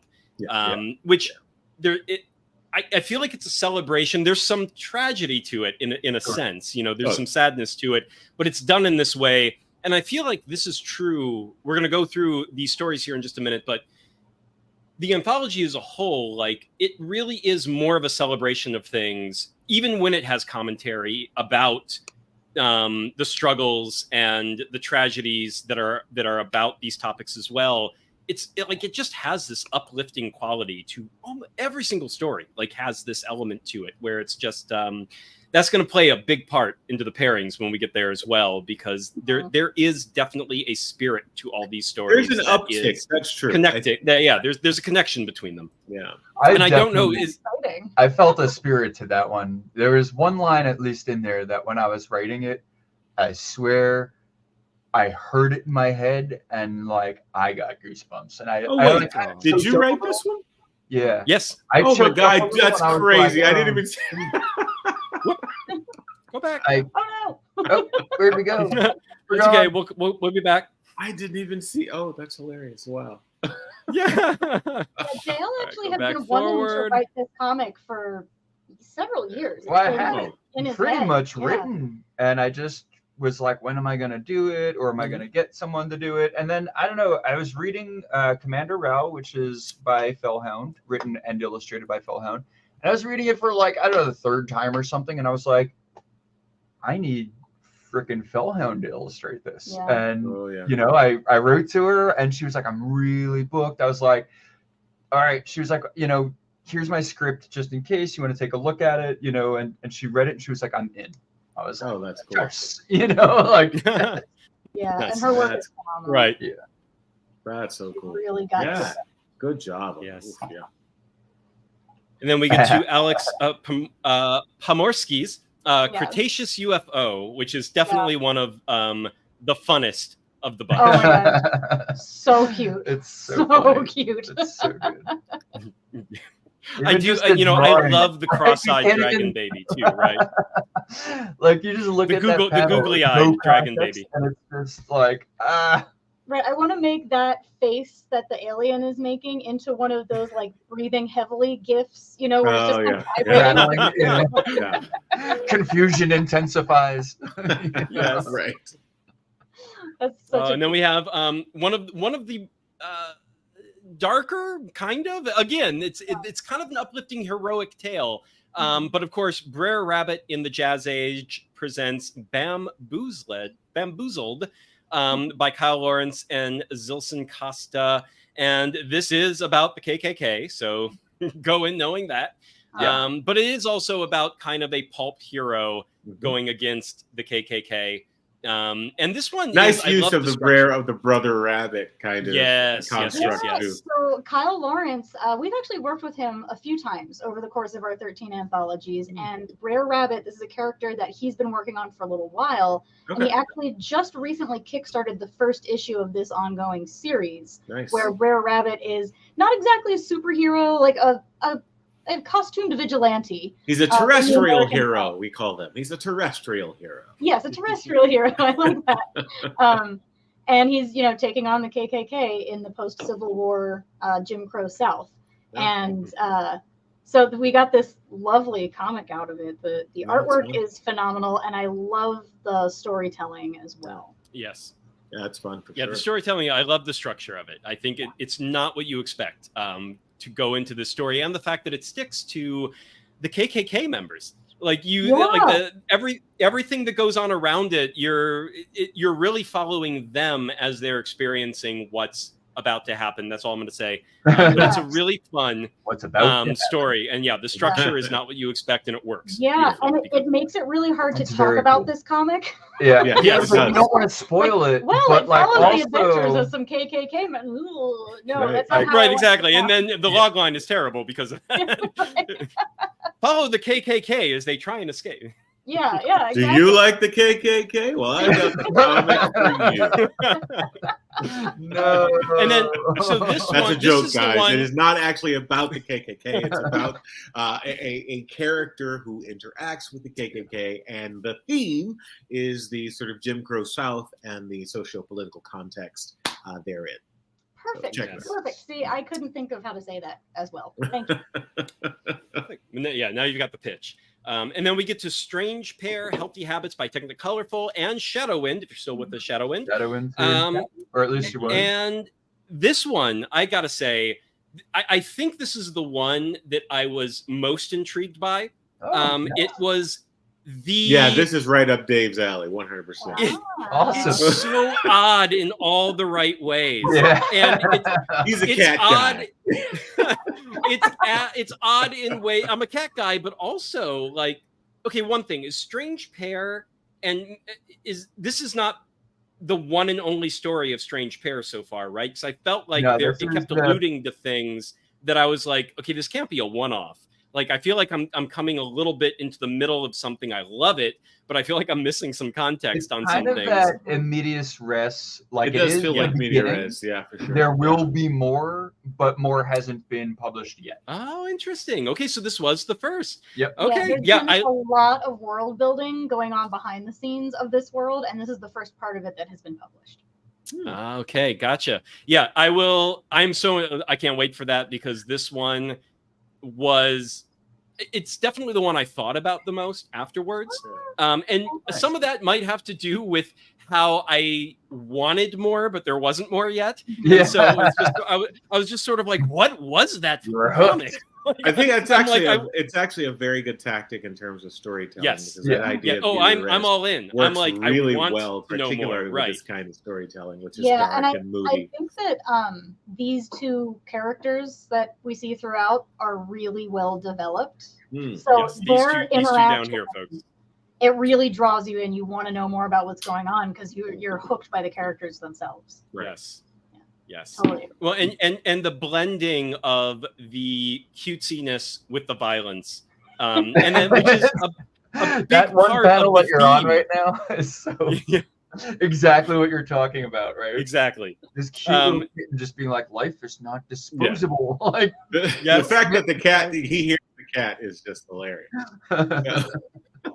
And I like that the cat is the one who cares about other human life, the way that humans would care about other cat life. Yeah, and the Right. cats would be can't like, give "Fuck too that much other away. cat." We can't give too much away. Right. We can't give too much away. All right, and then we get to Friends to the End, Vincent, Lekblad. And this one is your kind of Voltron sort of style story, sort of a riff on that, but a really good one in terms of if you were an entire team that had to work a giant robot all together, this is probably how it would actually go. Yeah. Yeah.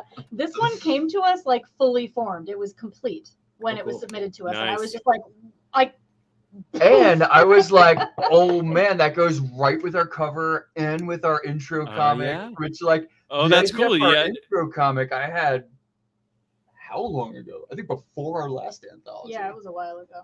So like when we saw this, I was just like, boom. Yeah, I was thinking the cover was the cover because you had a bunch like more than one mech story in here, and it's like, oh no, it just worked out that way. That's cool. Yeah, it was amazing. I was like, yes. Like he knew exactly what we were thinking. Beautiful. Then we've got How She Came Into the World. This is another of the really cutesy ones that I really, really enjoy. Cutesy, yet having a sort of the threatened violence is very, very real while never losing its cutesiness. And there is something to that balance that that floats my boat. And this one, Enzo de Palma, Diego Albuquerque, they did an amazing job. This is the head of a golem here, and this little child wannabe knight. She is looking for sort of the adventure to make her a real knight.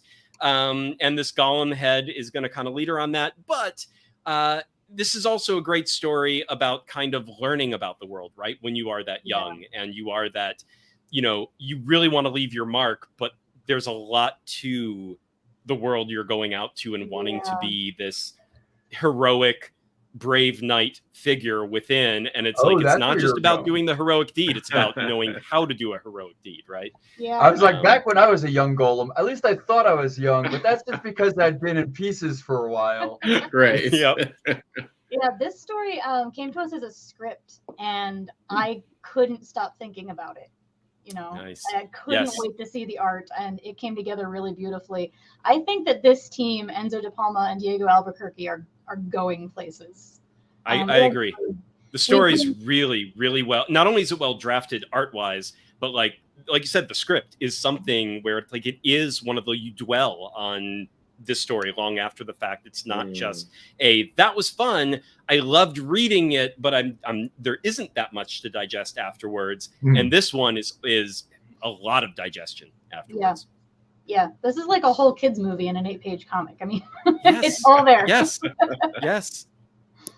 All right, and then we get to Lynda, unlicensed detective.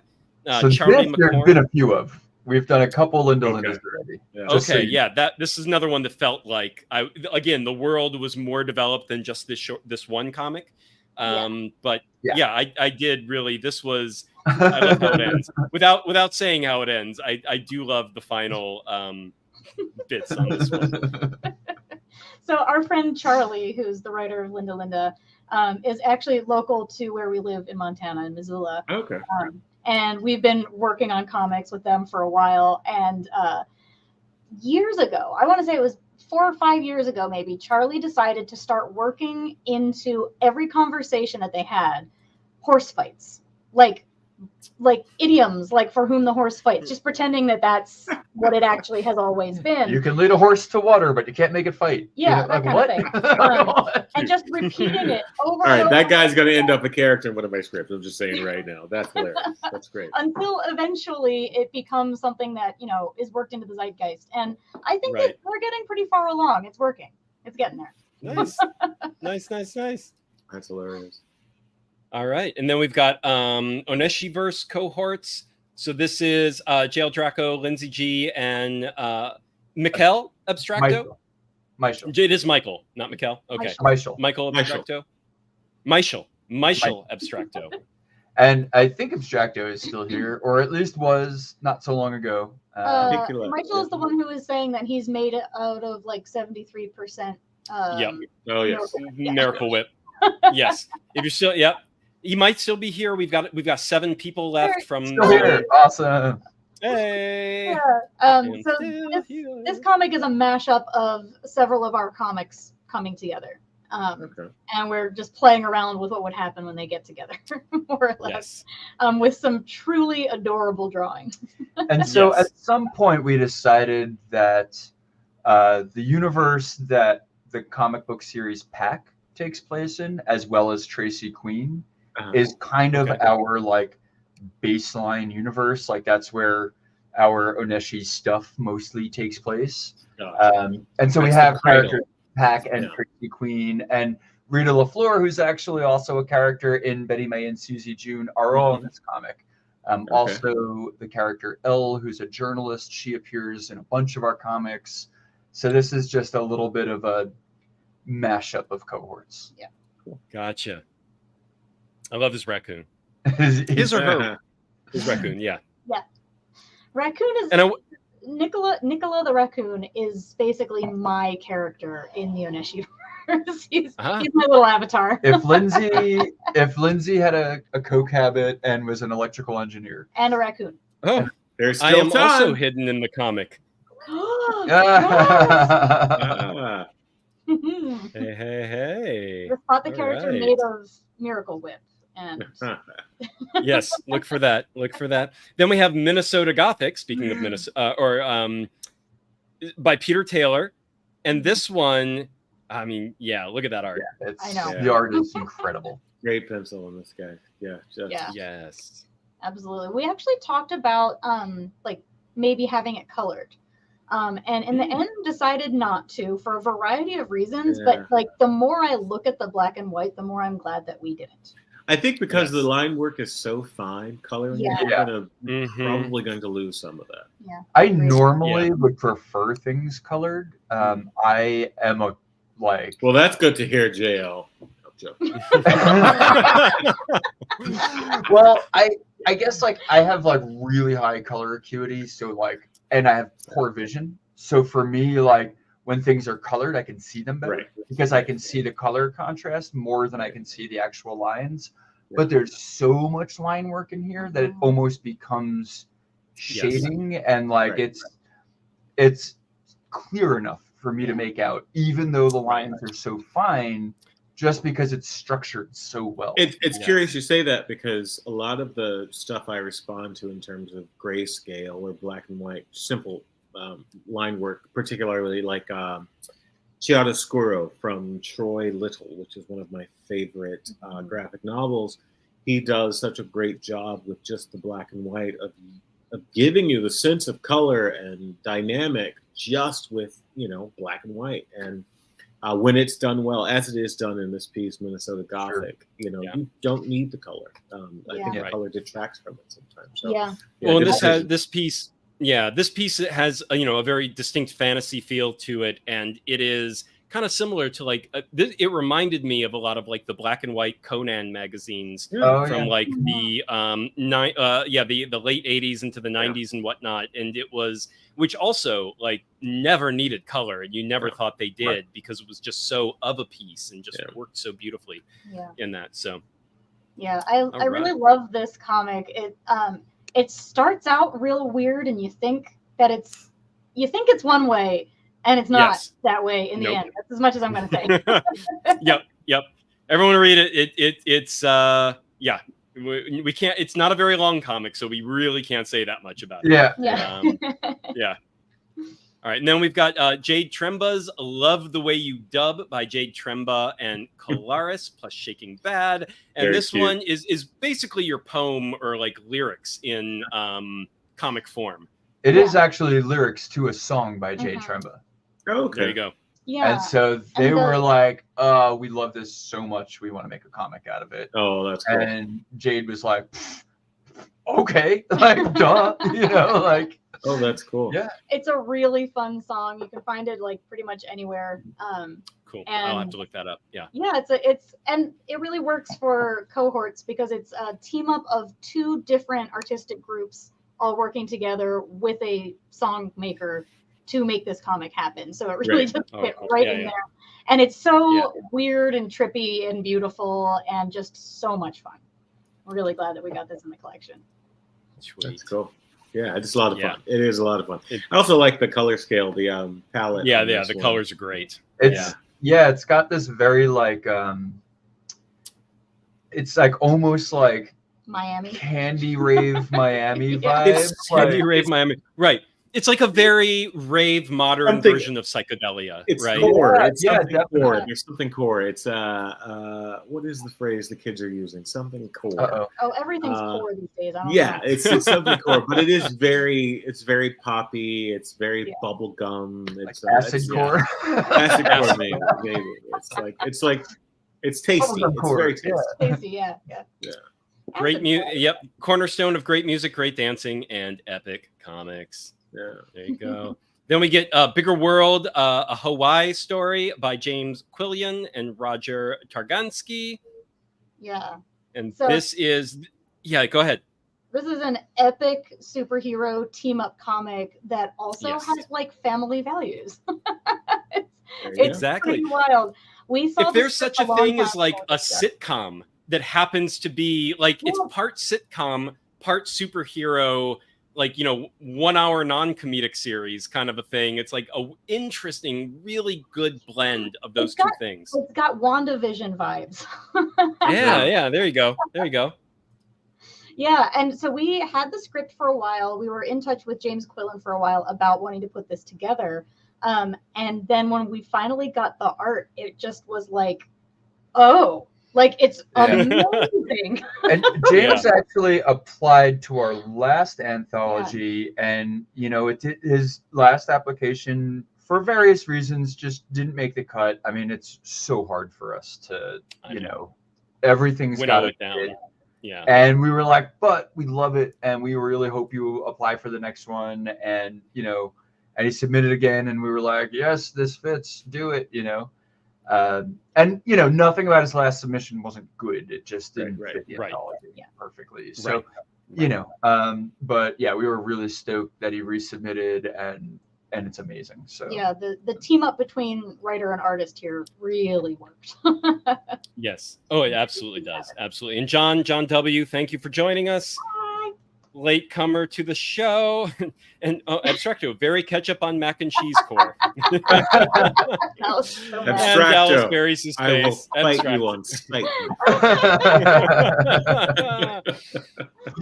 Don't worry, Dallas. Abstracto isn't real. Abstracto can't hurt you. There you go. There you go. And then we've got Bloom Squad. This is one that we did not get many finished pages of, I don't believe. Yeah, we haven't gotten the full final finished pages. This is also part 5 of an ongoing series. So there's a lot to take in and a lot to know going into this. It's been in our last 5 anthologies. There's been a Bloom Squad in each anthology. And we do like to have at least one, ongoing story or two. I actually like that in anthologies. I will say, I get why people wouldn't, where they just want every anthology to be totally standalone and whatnot. But I, like you said, 1 or 2 stories where it's like, this is a great reason to come back, especially if you do really dig those ongoing stories. It's fantastic. I love that in like Heavy Metal magazine. There was always like those ongoing stories, and when they were done, I was like, no. But then there would be something else that was ongoing, and I was like, at least there's this one, and you know what I mean. There was always something that was like the 2 or 3 on rotation ongoing. Well, there was a British anthology series. I only have them all in digital because I didn't want to pay for the shipping to have it come from the UK. But there was a comic from the OOs called Strange Haven that this guy, Gary Spencer Millage, I want to say his name is, if I'm getting his full name, definitely Gary Spencer. I think it's Millage. And Strange Haven was like this total Twin Peaksy mindfuck of a comic that was wonderful. Oh, your favorite. And it was, I know, he published, so you can get the 3 graphic novels that have been collected up till now. And then he kind of went on hiatus and never came back to it. And there was like one more volume to go. No. And never finished it. And then a couple years back, this UK anthology was like, we are doing the entire final volume in pieces in all the next bunch of anthologies. So you'll get one chapter per anthology. And I was like, I am in like fucking Flynn. Yeah, cool. And, like went in, and now it's done. The whole thing is completed finally. And it took like 5 or 6 like big chapters and like 5 or 6 anthologies in a row. I have to go check my PDFs to see how many I collected. But it was like I loved it for that, because it was one of those where I think it worked for Millage the best, because as an artist, he was like, it's really hard to just do a whole volume or a whole anything. And this way, he's on a schedule, just like, you know, once a year, I do X number of pages and I put it out. And he's like, I think I can commit to this and finally finish this. And he did, and it's done. And I was like, that is brilliant. I would love anthologies to pick up unfinished comics more often like that, where they can finally get the artist like just enough money or just enough time or the right schedule or whatever the issue is to not finish it and get it done. And so, I've always been a fan of multi-part stories and anthologies. They're quirky to do it in an anthology, but I think that is a really nice draw. And to get loyalty from one anthology to the next. Yeah, exactly. By the way, my goal is to be Dallas's arch nemesis. You're already there, buddy. It's happening. It's happening. Yeah, so Bloom Squad follows starts with one character who is telepathic, who has a sort of spontaneously developed telepathic abilities, and sort of gets addicted to the experience of reading people. And then he starts to realize that there are other people that have this ability, and they start finding each other. So they sort of come together, but then they realize that there are also people who are hunting them because they want to like learn about their abilities and take advantage of them. So there's this sort of multi-layered situation going on where people are discovering what they can do at the same time that they are being hunted. And then there's these other people trying to help them. So it kind of just keeps developing as we go, and this is the 5th chapter of that. I will say this was, for some reason, my brain automatically vets things and starts trying to translate things and and for me, of all the pieces in the anthology, this was the one I thought immediately could be translated into a series and work really well as a television series properly. Right. It was actually originally written as a screenplay. Makes sense. Yeah. I was just gonna say that. And actually, so we've talked about it. This is the 5th one. We are, we're not opposed to the idea of putting it together as a standalone graphic novel and getting it colored. Yeah. Right. And making it its own very cool. Kickstarter. Yeah. You know what? I'm not sure. We still have to talk to James, the writer, how many chapters he wants it to be, and if he wants it to conclude, or if he wants it to be like this is volume 1, chapters, 1 through 6 is volume 1, and we're not sure. The details aren't there, so we don't have anything set in stone yet, but we're pretty sure that's the logical direction that it's going in. Well, and I think even the art choice that he chose here to get Marcela Salaza to, it's got the most verisimilitude of all the art styles in terms of you could see these are actual tree, almost you look at the background and you're like, that looks like it's being filmed on a location, and these people have very real life proportions. It's not a cartoonified version of reality. It's a very we're drawing essentially reality here for you. So it has that filmic quality to it. Yeah, it's almost like you could imagine if all of the panels were HD, this would just be, a storyboard, right? Yes. Like a Hollywood storyboard. Yep. And then we get Mating Season by Matthias Julio and Nogue. Matthias is still in the chat. Oh yeah, Matthias was here earlier. So this one came to us as a script, and I loved it. Cute. But we needed to prioritize the the fully finished comics. You know, if everyone that we accepted had just a script and then needed to find an artist and etc., Matthias is here. it would be really difficult to put it together. So originally we were not able to accept this script. Hey, and I was like heartbroken about it because I wanted to include it so much and we just didn't have room for it. And then something happened with one of the others and I was like, oh, does this mean that I can reach out to Matthias? I was our runner up and we were like, all right. And I am so pleased that it worked out, and the art is just amazing. Perfect for this. Yes, and it's one of the most like creative with how it plays with its themes and visually represents them in terms of like what the two main characters are doing, what they're doing with their spaceships, how it's all. It's a beautiful, multi-layered, and yet very simple and straightforward to read. Like it's not a hard read, but there's so much happening in it when you pause to think about it. And I feel like that's a real, skill. That's a real trick to be able to like put all this into a short comic, have it all play out beautifully, and still have it come across as like a really easy breezy, enjoyable read, even though when you stop and think about it, there is a shit ton happening in very short time in this comic. Exactly. Thank you so much, Matthias, for coming along for this ride. We basically got in touch with him in like September and we're like, hey, you still want to do this? Like right. And he was game, and I'm so very pleased. If I remember right, when I sent you the original PDF, this wasn't finished. Then you sent us the finished. But then I sent you the finished pages like a few days later, right? Yeah, that was awesome. Yeah, I'm so glad. I'm not sure, actually, Matthias, if it is pronounced Nog, which is how we pronounce it in English, or if it's like Nog. Right. Nogwe. Yeah. Please let us know if you can figure out. If you can phonetically put it in the chat, we will share. If you know, and you never know. And I love the art, and I want to be able to talk about his work. I just want to be talking about it in the actual correct way. Right. I mean, we might be pronouncing Matthias wrong. I don't know. That's true. Possibly. Yeah. Matthias. Just tell us how to say everything. All right. I'm very, very, very happy about this one. It's cute. It's fun. It's beautiful. It's definitely got a good heart. The script really cool. Stuck with me. I'm very happy. Me too. I agree with that. And then we got Br'er by Jacob Stewart. Yeah.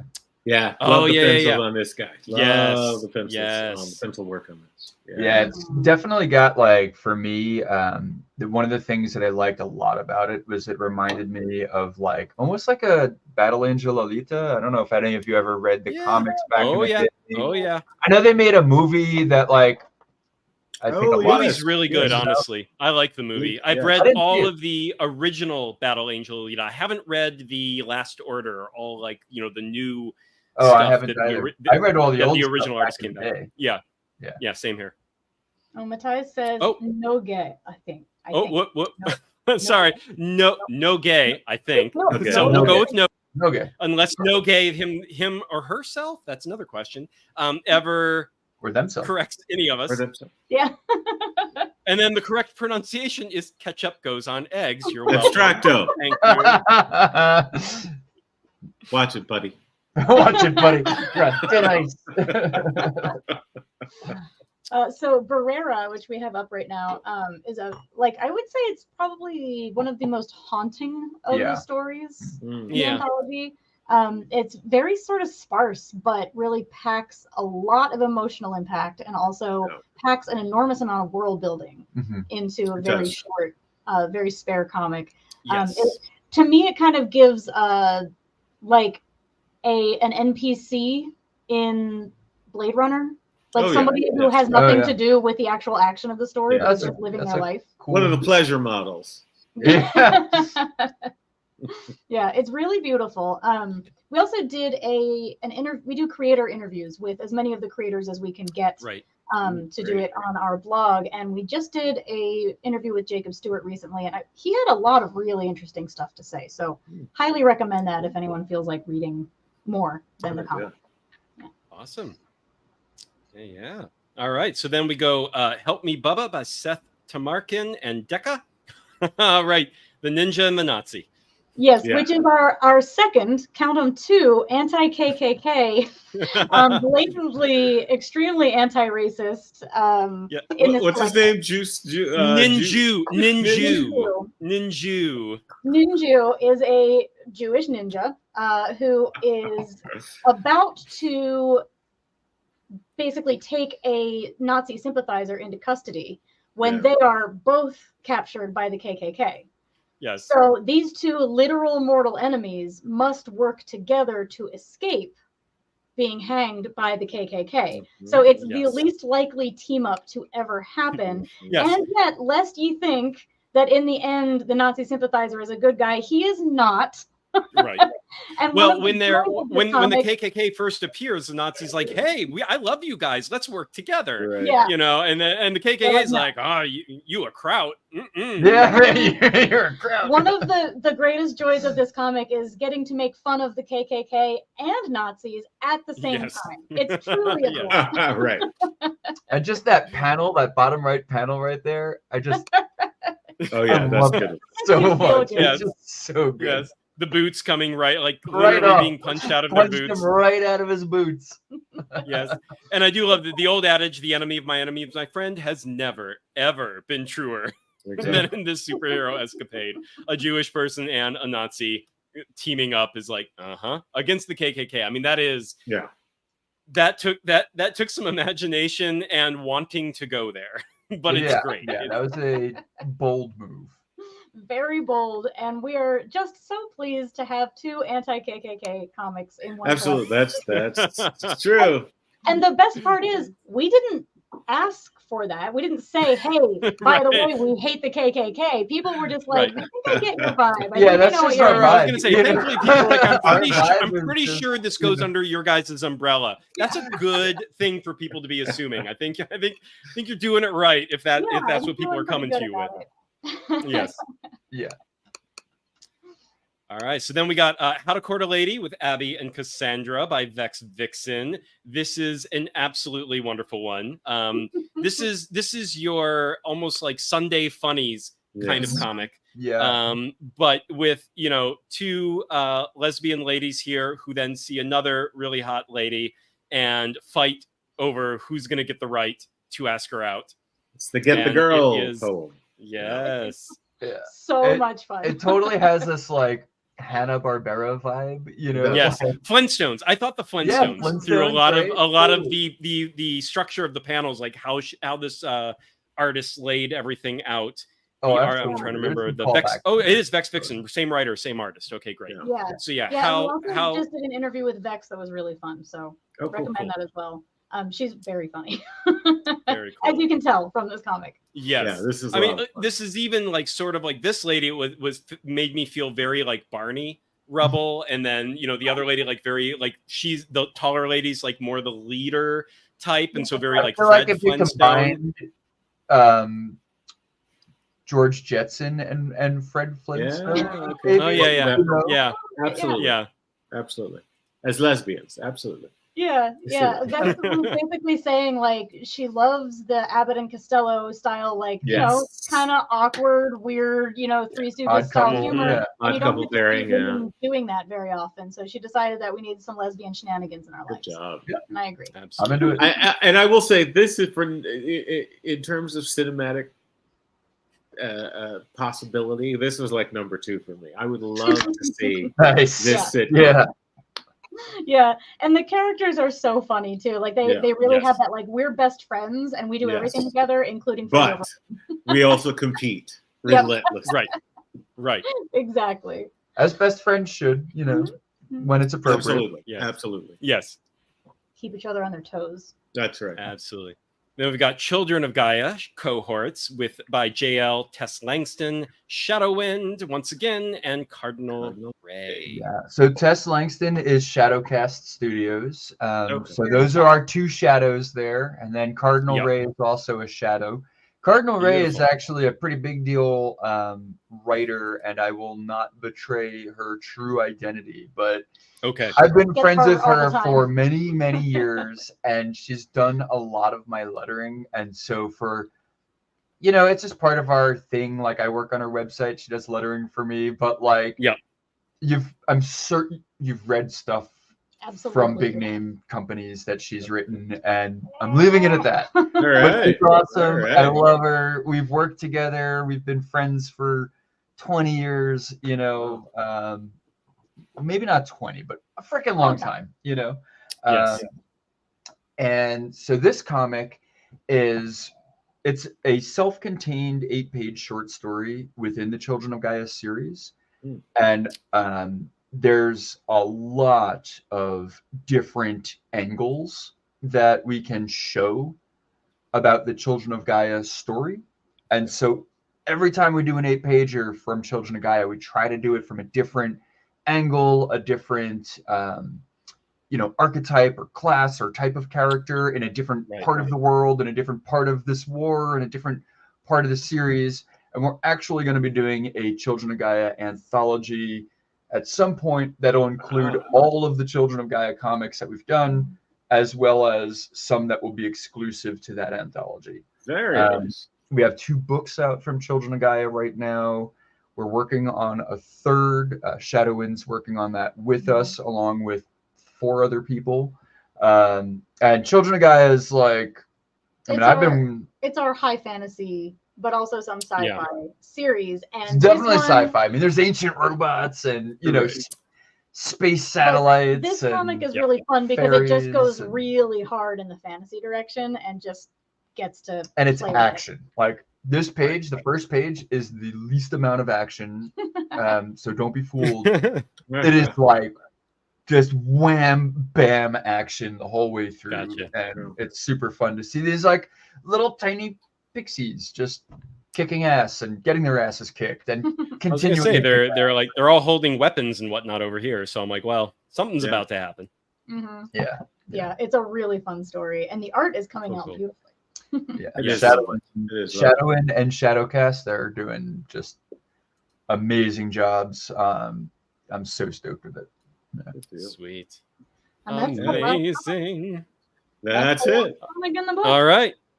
Anything before we turn off the sharing of the screen and before we leave the Kickstarter campaign? Any last things that we haven't covered about the Kickstarter campaign that you wanted to mention? Well, I'm going to reiterate that we're going to plant a tree for every single backer through One Tree Planted. It's a very important part of what we do is giving back to the natural world more than we take from it. That there are 30 creators from all over the world from very diverse backgrounds, and that every dollar that we make after we hit our goal, we split up amongst the creative teams. So the more backers we get and the more money we make on this, the more all of those amazing people are getting paid. Also, there's bloopers at the end of the video, so watch the video. Oh, watch the video. All right. So watch the video at the top there, guys. All right, gorgeous. Ending the sharing of the screen. And it's time for the wine. It's time to say what we paired this with. So let's get to it. You want me to start, Dallas? Yeah, go for it. Boo! All right, so I think there are a couple different ways you can approach an anthology when it comes to trying to pair it with wine. And I'm going to give you 2 of those ways. I did find one single wine, which I am drinking right here. I'm going to tell you what it is in just a bit. And this, I think, fits with the whole, if you want to just drink one wine, this is the one. But another way you can do it, and I think it would also work really well for this anthology, is something that I call a wine escalation. Which is where you basically, and where you basically have a flight of different wines in front of you.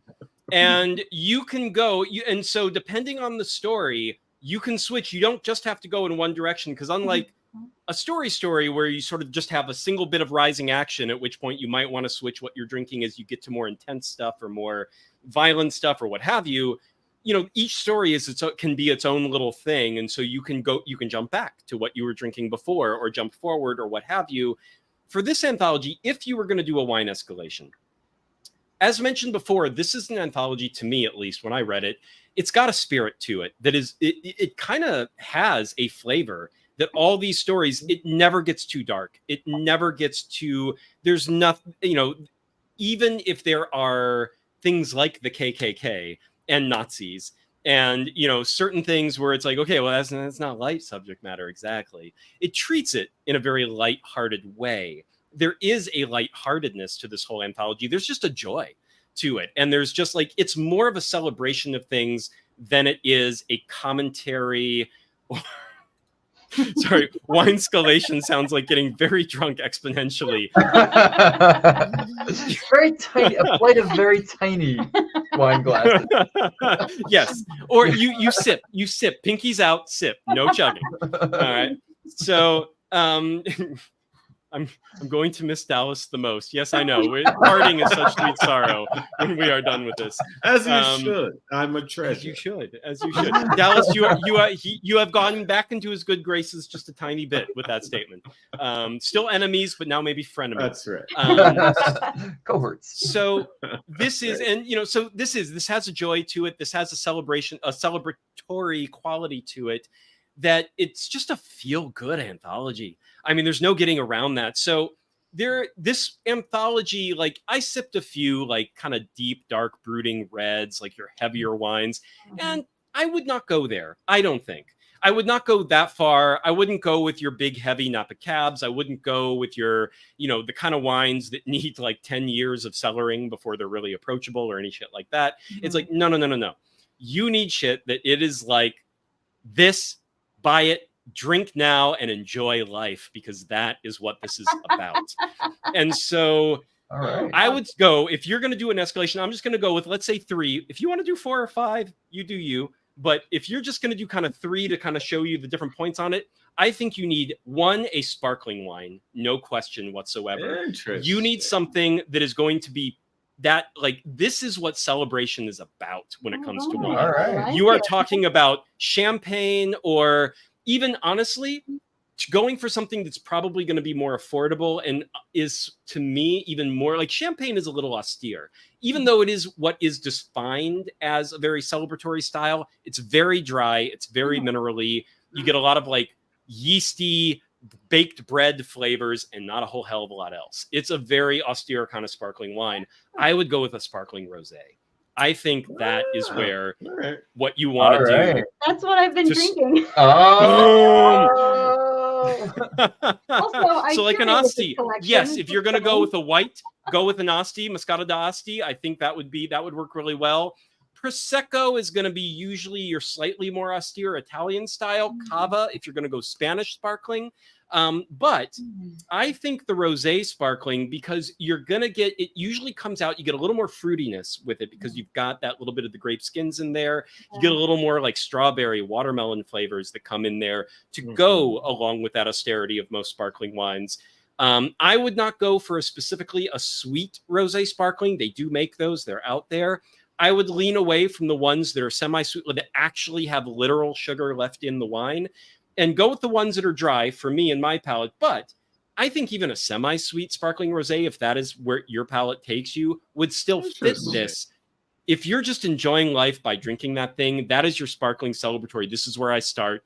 And I'm going to go, once we get into any heavier themes or like certain art styles or aesthetics on certain of these stories that do get a little more serious, that's where the other wines come in. So start with your sparkle, do a rosé, then I would go to either a non-sparkling rosé or a heavy white. And I would go a little heavy on the white side. I think you need something that is going to be on the fruitier side for a white. So something that you're going to get those tropical fruit notes. You're going to get some of that mango and guava and pineapple. Not so much of like maybe a little bit of citrus, but don't go for that austere, like all you're getting is like lemon and whetstone and not much else. Like that's too tart. And that is usually my preference for a white. If I'm just picking a white out of nowhere, it's not about pairing it with anything. Yeah. I go for those very tart, acidic, mineral-heavy, mineral-driven whites. But for these comics, I did crack open like a proper California Chardonnay. That is not the most popular thing ever. But doing that, or like if you want to do like a Sauvignon Blanc style, go for a French Sauvignon Blanc, which is usually a Sancerre. There's actually a budget Sancerre from Trader Joe's right now that would match perfectly with this. They tend to also still have a little more of those tropical fruit notes. They're grown in slightly warmer climates, and that's where you're going to get that fruitier style of a white. And then, last but not least, go to your lighter body reds. So 3 wine.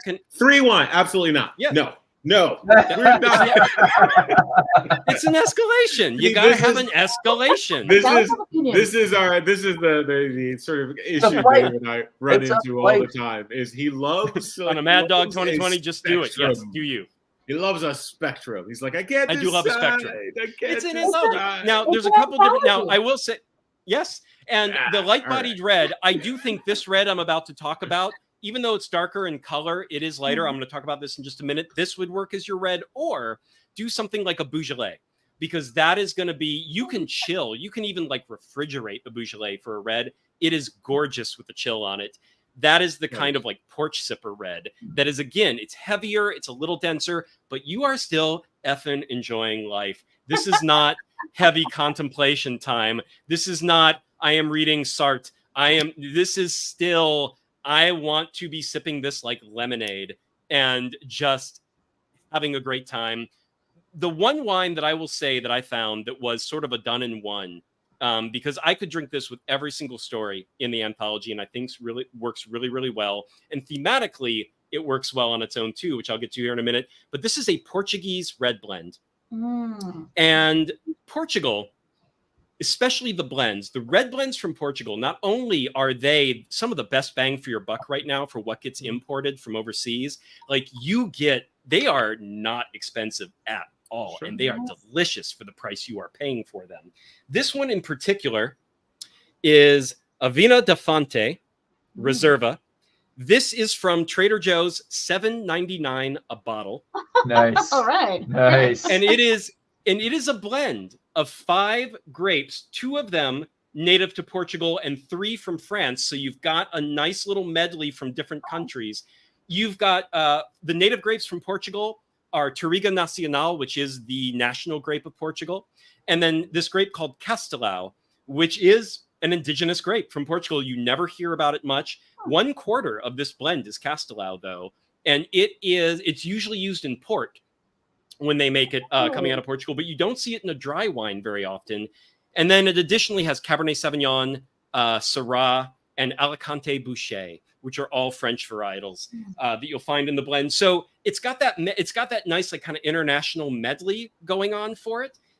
It's got the light bodied, the darker, but then what comes out of the wash too is this is a 2021 wine. So for a red wine, like that's young. That's about as young as it gets in 2023. Like you don't release a red wine until you've aged it for at least 6 months to a year in barrel. So this is about as young as it gets, and it's 100% approachable right now. It is like berry pie, but not sweet in a glass. You even got, think about if you did like a berry tart that also had like some thyme or rosemary, like something some herbaceous notes that go on with it.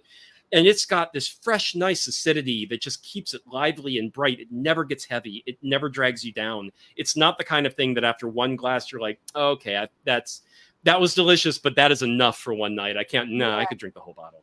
Like I have to watch myself when I'm drinking this stuff because it is like, how many glasses have I had? Because I need to make sure that I am stopping halfway through the bottle and not allowing myself to go all the way to the end. So this Vina da Fonte from Trader Joe's, if you live in a place that has Trader Joe's, this is your budget wine of choice. And for this anthology, you could do just this wine or give yourself a nice escalation. That's what I'm pairing with this. Escalation. I like the escalation idea. Well, for 2 reasons. 1, because you get to try more wine that way. But 2, because I think that one of the advantages of an anthology is that if you want, you can pick it up and read a few or one and set it down, walk away, and come back to it the next night. So you can have a variety of wine pairings. It doesn't have to be all in one sitting. Exactly. Yeah, it could be. Now, if you're being good, like I was, you won't drink the whole bottle in one sitting either. So you can come back to it with the same wine the next day. But some nights I'm good with that. Some nights I am not. I will be 100% honest. So, all right, Dallas, take it away, my man. I see the escalation. I see the approach. I see the sort of rubric. I take a bit of umbrage with your white. I think you chose in the middle, the sort of the fruity white. The fruity white with this, but I could see in terms of escalation, I could see that. So yeah, I get it. I'm there. All right. I won't throw you to the wolves just yet. All right. This is that best friend thing where it's like we're still kind of arguing. I won't throw you to the wolves yet. Yeah. But okay. So my approach. When it comes to anthologies, I do tend to think of them as curated meals. I am one of those super tasters we discussed earlier. So I do approach them in terms of like a long form event meals. And so I will sit with an anthology and read it, block out a piece of time to read it all the way through. I enjoy that because it's just a bit more satisfying to me because it is a curation of concepts and ideas, and I like to kind of just experience that all at once. So when it comes to really sort of dense meals, I generally pick a wine that can stand up to every facet of that meal, mostly because in that context, the meal is the star of the show. And I don't necessarily want anything competing too much with the highs and lows, the orchestration of the opera that is the meal. And I like to mix a metaphor too, if you can't tell. I'm here for it.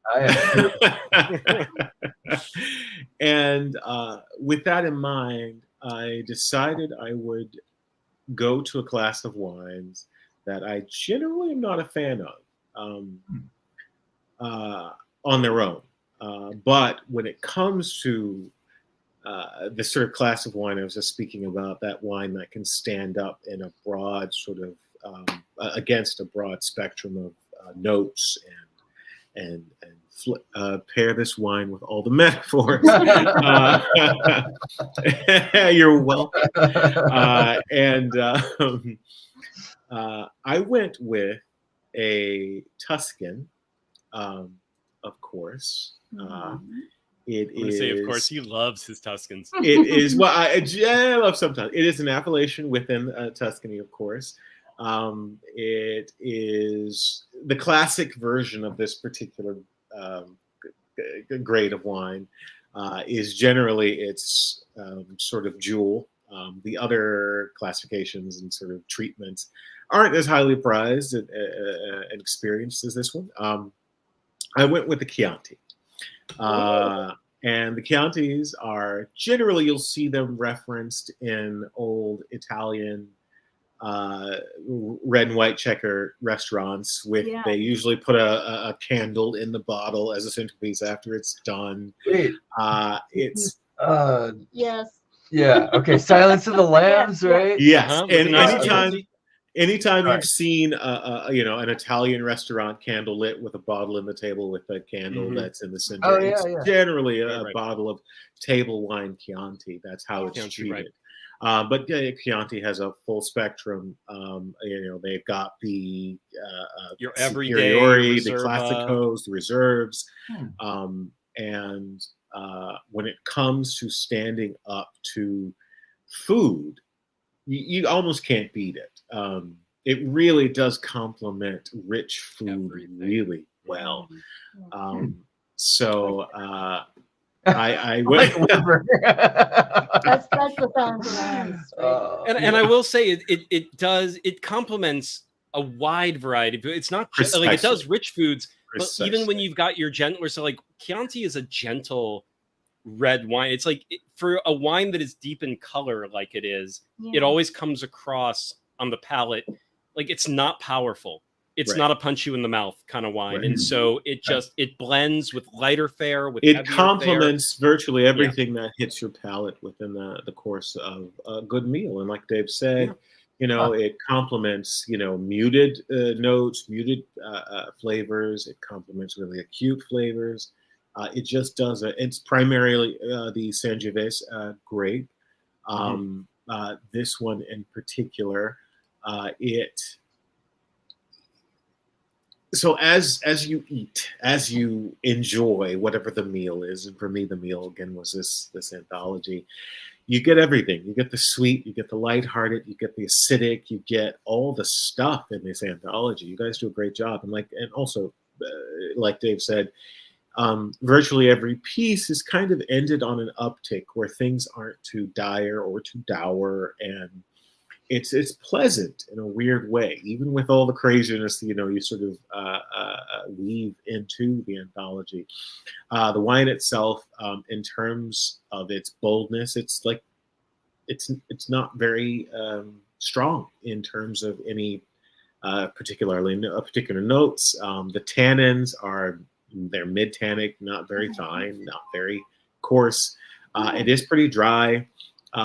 It's mid to high acidity, and the longer it opens up, the more you get those cherry and red fruit notes. You get some oak, you get some vanilla, you get some plum. It is just a great sort of complement. And so I went with the complement. I went with this Chianti Superior Bonfi Vineyard 2021. Classic art on there. This is great. They do great art. They do great labels, actually. They really do. It is just fantastic, and for me, being able to kind of just wet the palate between the individual worlds that have been created in the anthology, rather than having to kind of, I will say my other approach, which I did not do, but I thought about, was a sort of curation of the escalation, as Dave said. I thought maybe I would try and find a wine for each act, quote unquote, in the anthology. And that just didn't sit well with me, so I stuck with this guy. Again, I'm not a huge fan of Chiantis on their own, but in terms of complementing a meal and a steak of an experience, this is my guy. So that's nice. I can see that. Yeah, I'm gonna have to grab a nice Chianti. What? So did you say With it was fava into beans. reserve? What was it? this is their superior. Superior. All right. They're superior, but they're superior. Yeah, I just didn't want to, Yeah. And Bonfi, BANFI. And which is a brand that you can probably find. Very it's popular around. brand. This bottle, it's a big their brand. Superior, which is actually great. I mean, it is great on its own for sure. But it's price point $18, I believe. Let's see. Yeah, something like that, $16 or $18. Yes. This anthology is a turducken, a little bit. Stuffed with a fish, turduckenish. Yeah. But great work, guys. I thoroughly enjoyed it. There was no problem reading it in one sitting. You do great work. You amass some great creators. You edit, and I am looking forward to seeing the final version, because there were a couple of stories that we had like one finished page, and then it was like coming soon. I was like, oh, okay, well, not that story. Right. Oh, thank you. We did have a so couple much. of last minute setbacks, but Welcome to the we're world. looking forward to getting you the final. It's 150 freaking pages of comics. Where it's okay. You do a great job. What we'll do is, when we have the final version in hand, we will try reading it both ways, with just the Chianti and with the escalation. And by the time we're done, if we're still conscious, we'll report back.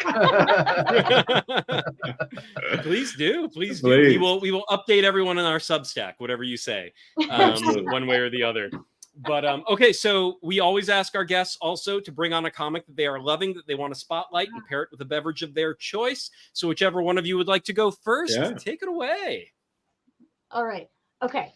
I am really glad that you asked us to do this, because we have a giant pile of comics that we backed on Kickstarter that we have not gotten through, and so this is a good opportunity. And a big pile that we have gone through. And what I dove into was Pet Human, I don't know if you saw. Oh, yes, I have that. Okay. Yes. Awesome. The art is incredible. It's David Guy Yes. Levy and Alex Haywood teamed up on this. And this is one, like, most of the time when I back a comic on Kickstarter, it's because I know somebody who's involved, or, you know, I want to support someone whose work I really know and love. And this was completely new to me. But the art and the concept just, I was like, I need this. So I've had it sitting on my shelf for a while and just finally dug into it. And it is about a man who is kept as a pet by these alien monsters. Right. And it's like these alien giants, right? Yeah, and then gigantic. So humans are small compared to them, and then they keep humans as pets. And so I don't remember. I did not see this. I love a kaiju. I will. Whenever you finally get back on the West Coast, Dallas, I will lend you my copy to take a look at it. It's wonderful. The art it's beautiful. is incredible. The world building that went into it, the design, the color scheme. I mean, it is gorgeous. So I paired it with, you're gonna love this. This guy. What is it? This wine, right? House wine. Yeah. It's house wine, sweet, bubbly rosé. I do not like this wine. But I decided to pair it with this because it has this sort of light, bubbly, fun, refreshing feeling that really draws you in. And then you start reading it, and you like, immediately I don't like this. become profoundly uncomfortable. Right.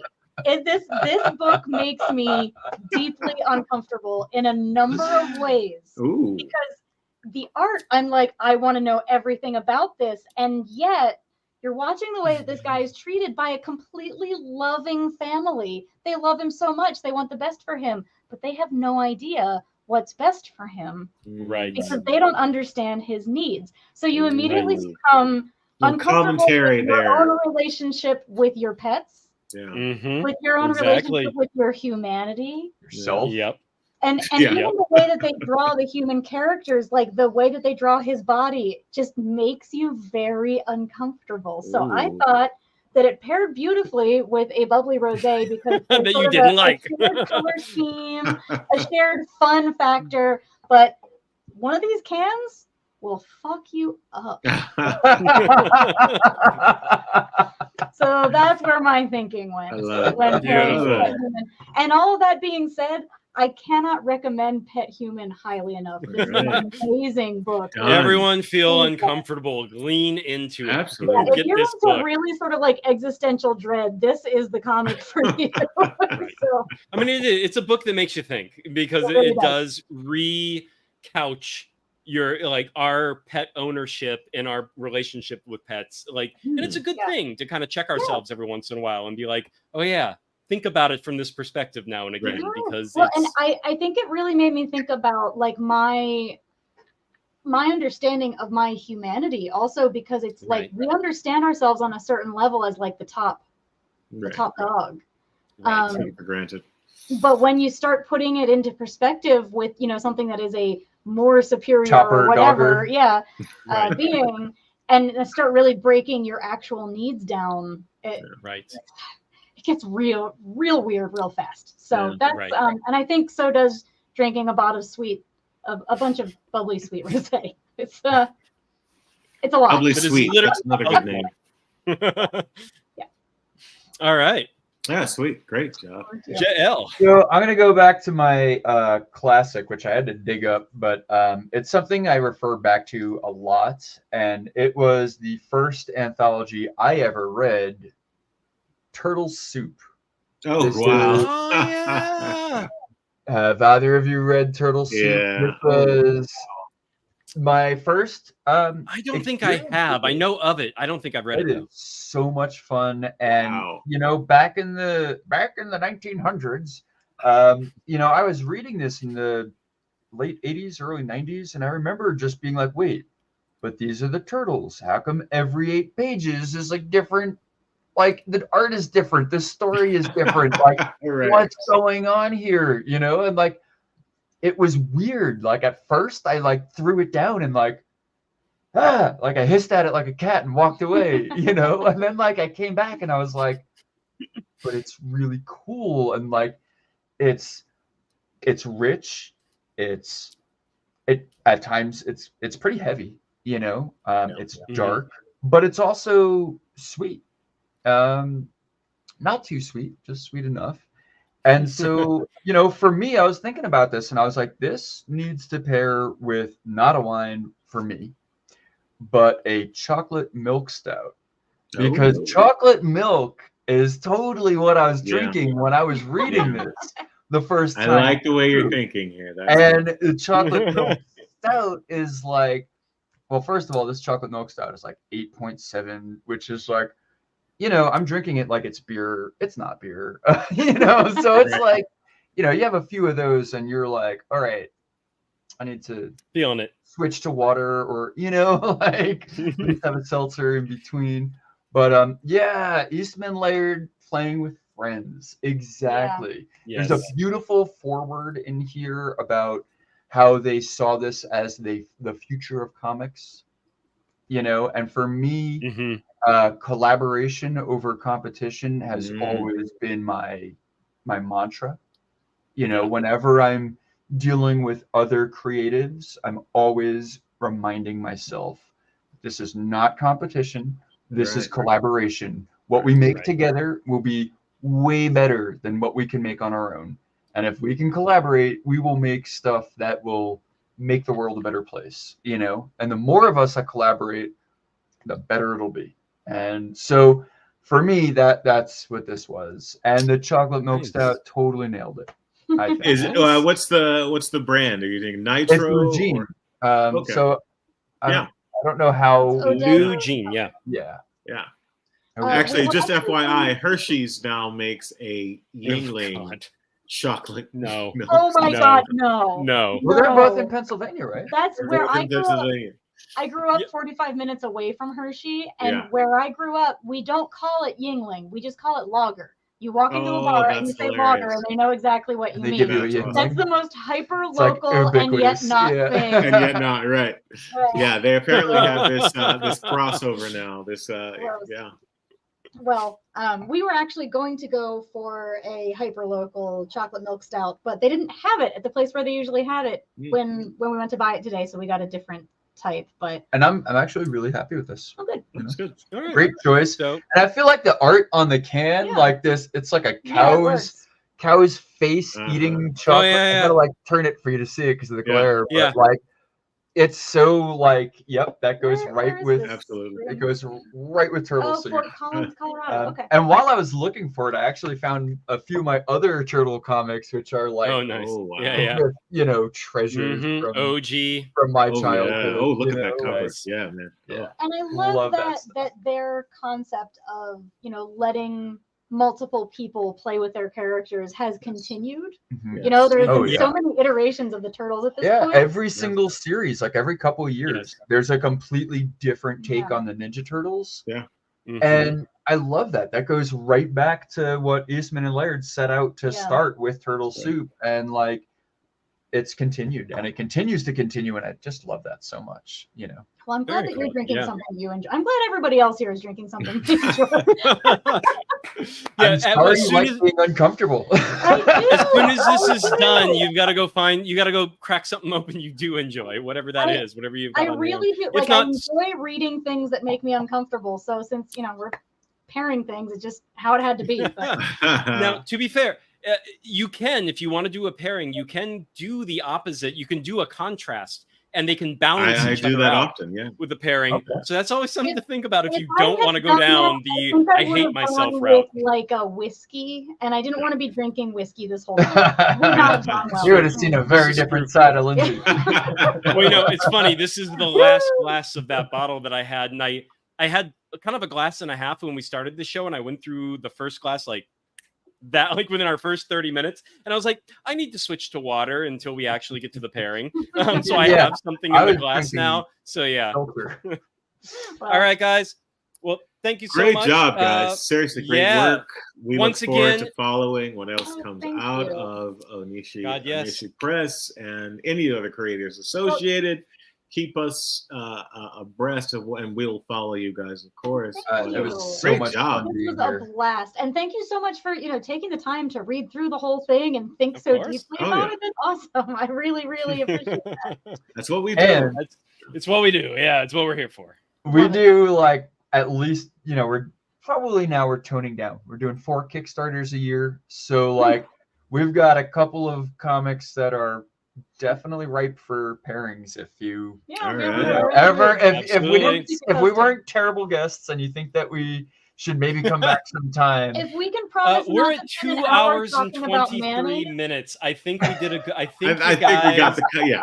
I think we got the hit it content we off. needed Right. and more. Right. We, So we you're would have good. jetted. We would have jetted in under an hour if this was Oh, painful. yeah. Don't worry about it. Right? And the first hour was all mayonnaise. All mayonnaise. I pair this A little bit of anthology ketchup, a little bit of with- eggs, mostly mayonnaise, a little bit of aspic. Aspic. Yes, I Yes. think I got that right. Thanks a lot. Good night. Thank you, Matthias. Thank you for Thank you. joining us. Thank you, everyone in the chat. We still have about half of you are still here. You made it to the bitter end. But thank you, everyone. Lynsey, Thank Joe, you. JL. I almost called you Joel. JL.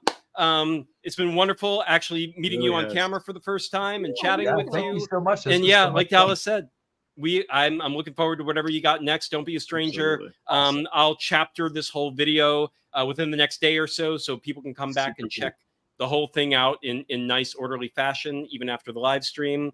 I'll be sure to share that on social media. Mayonnaise, You'll know that already. Mayonnaise, Exactly. mayonnaise, and then each individual story, so people Right. can just jump to the stories they want to hear about. Lunatics I try to be good about it. I think you All right, thank you, made Shadowcat. Good night. All right, guys. All right, ciao, guys. Good night.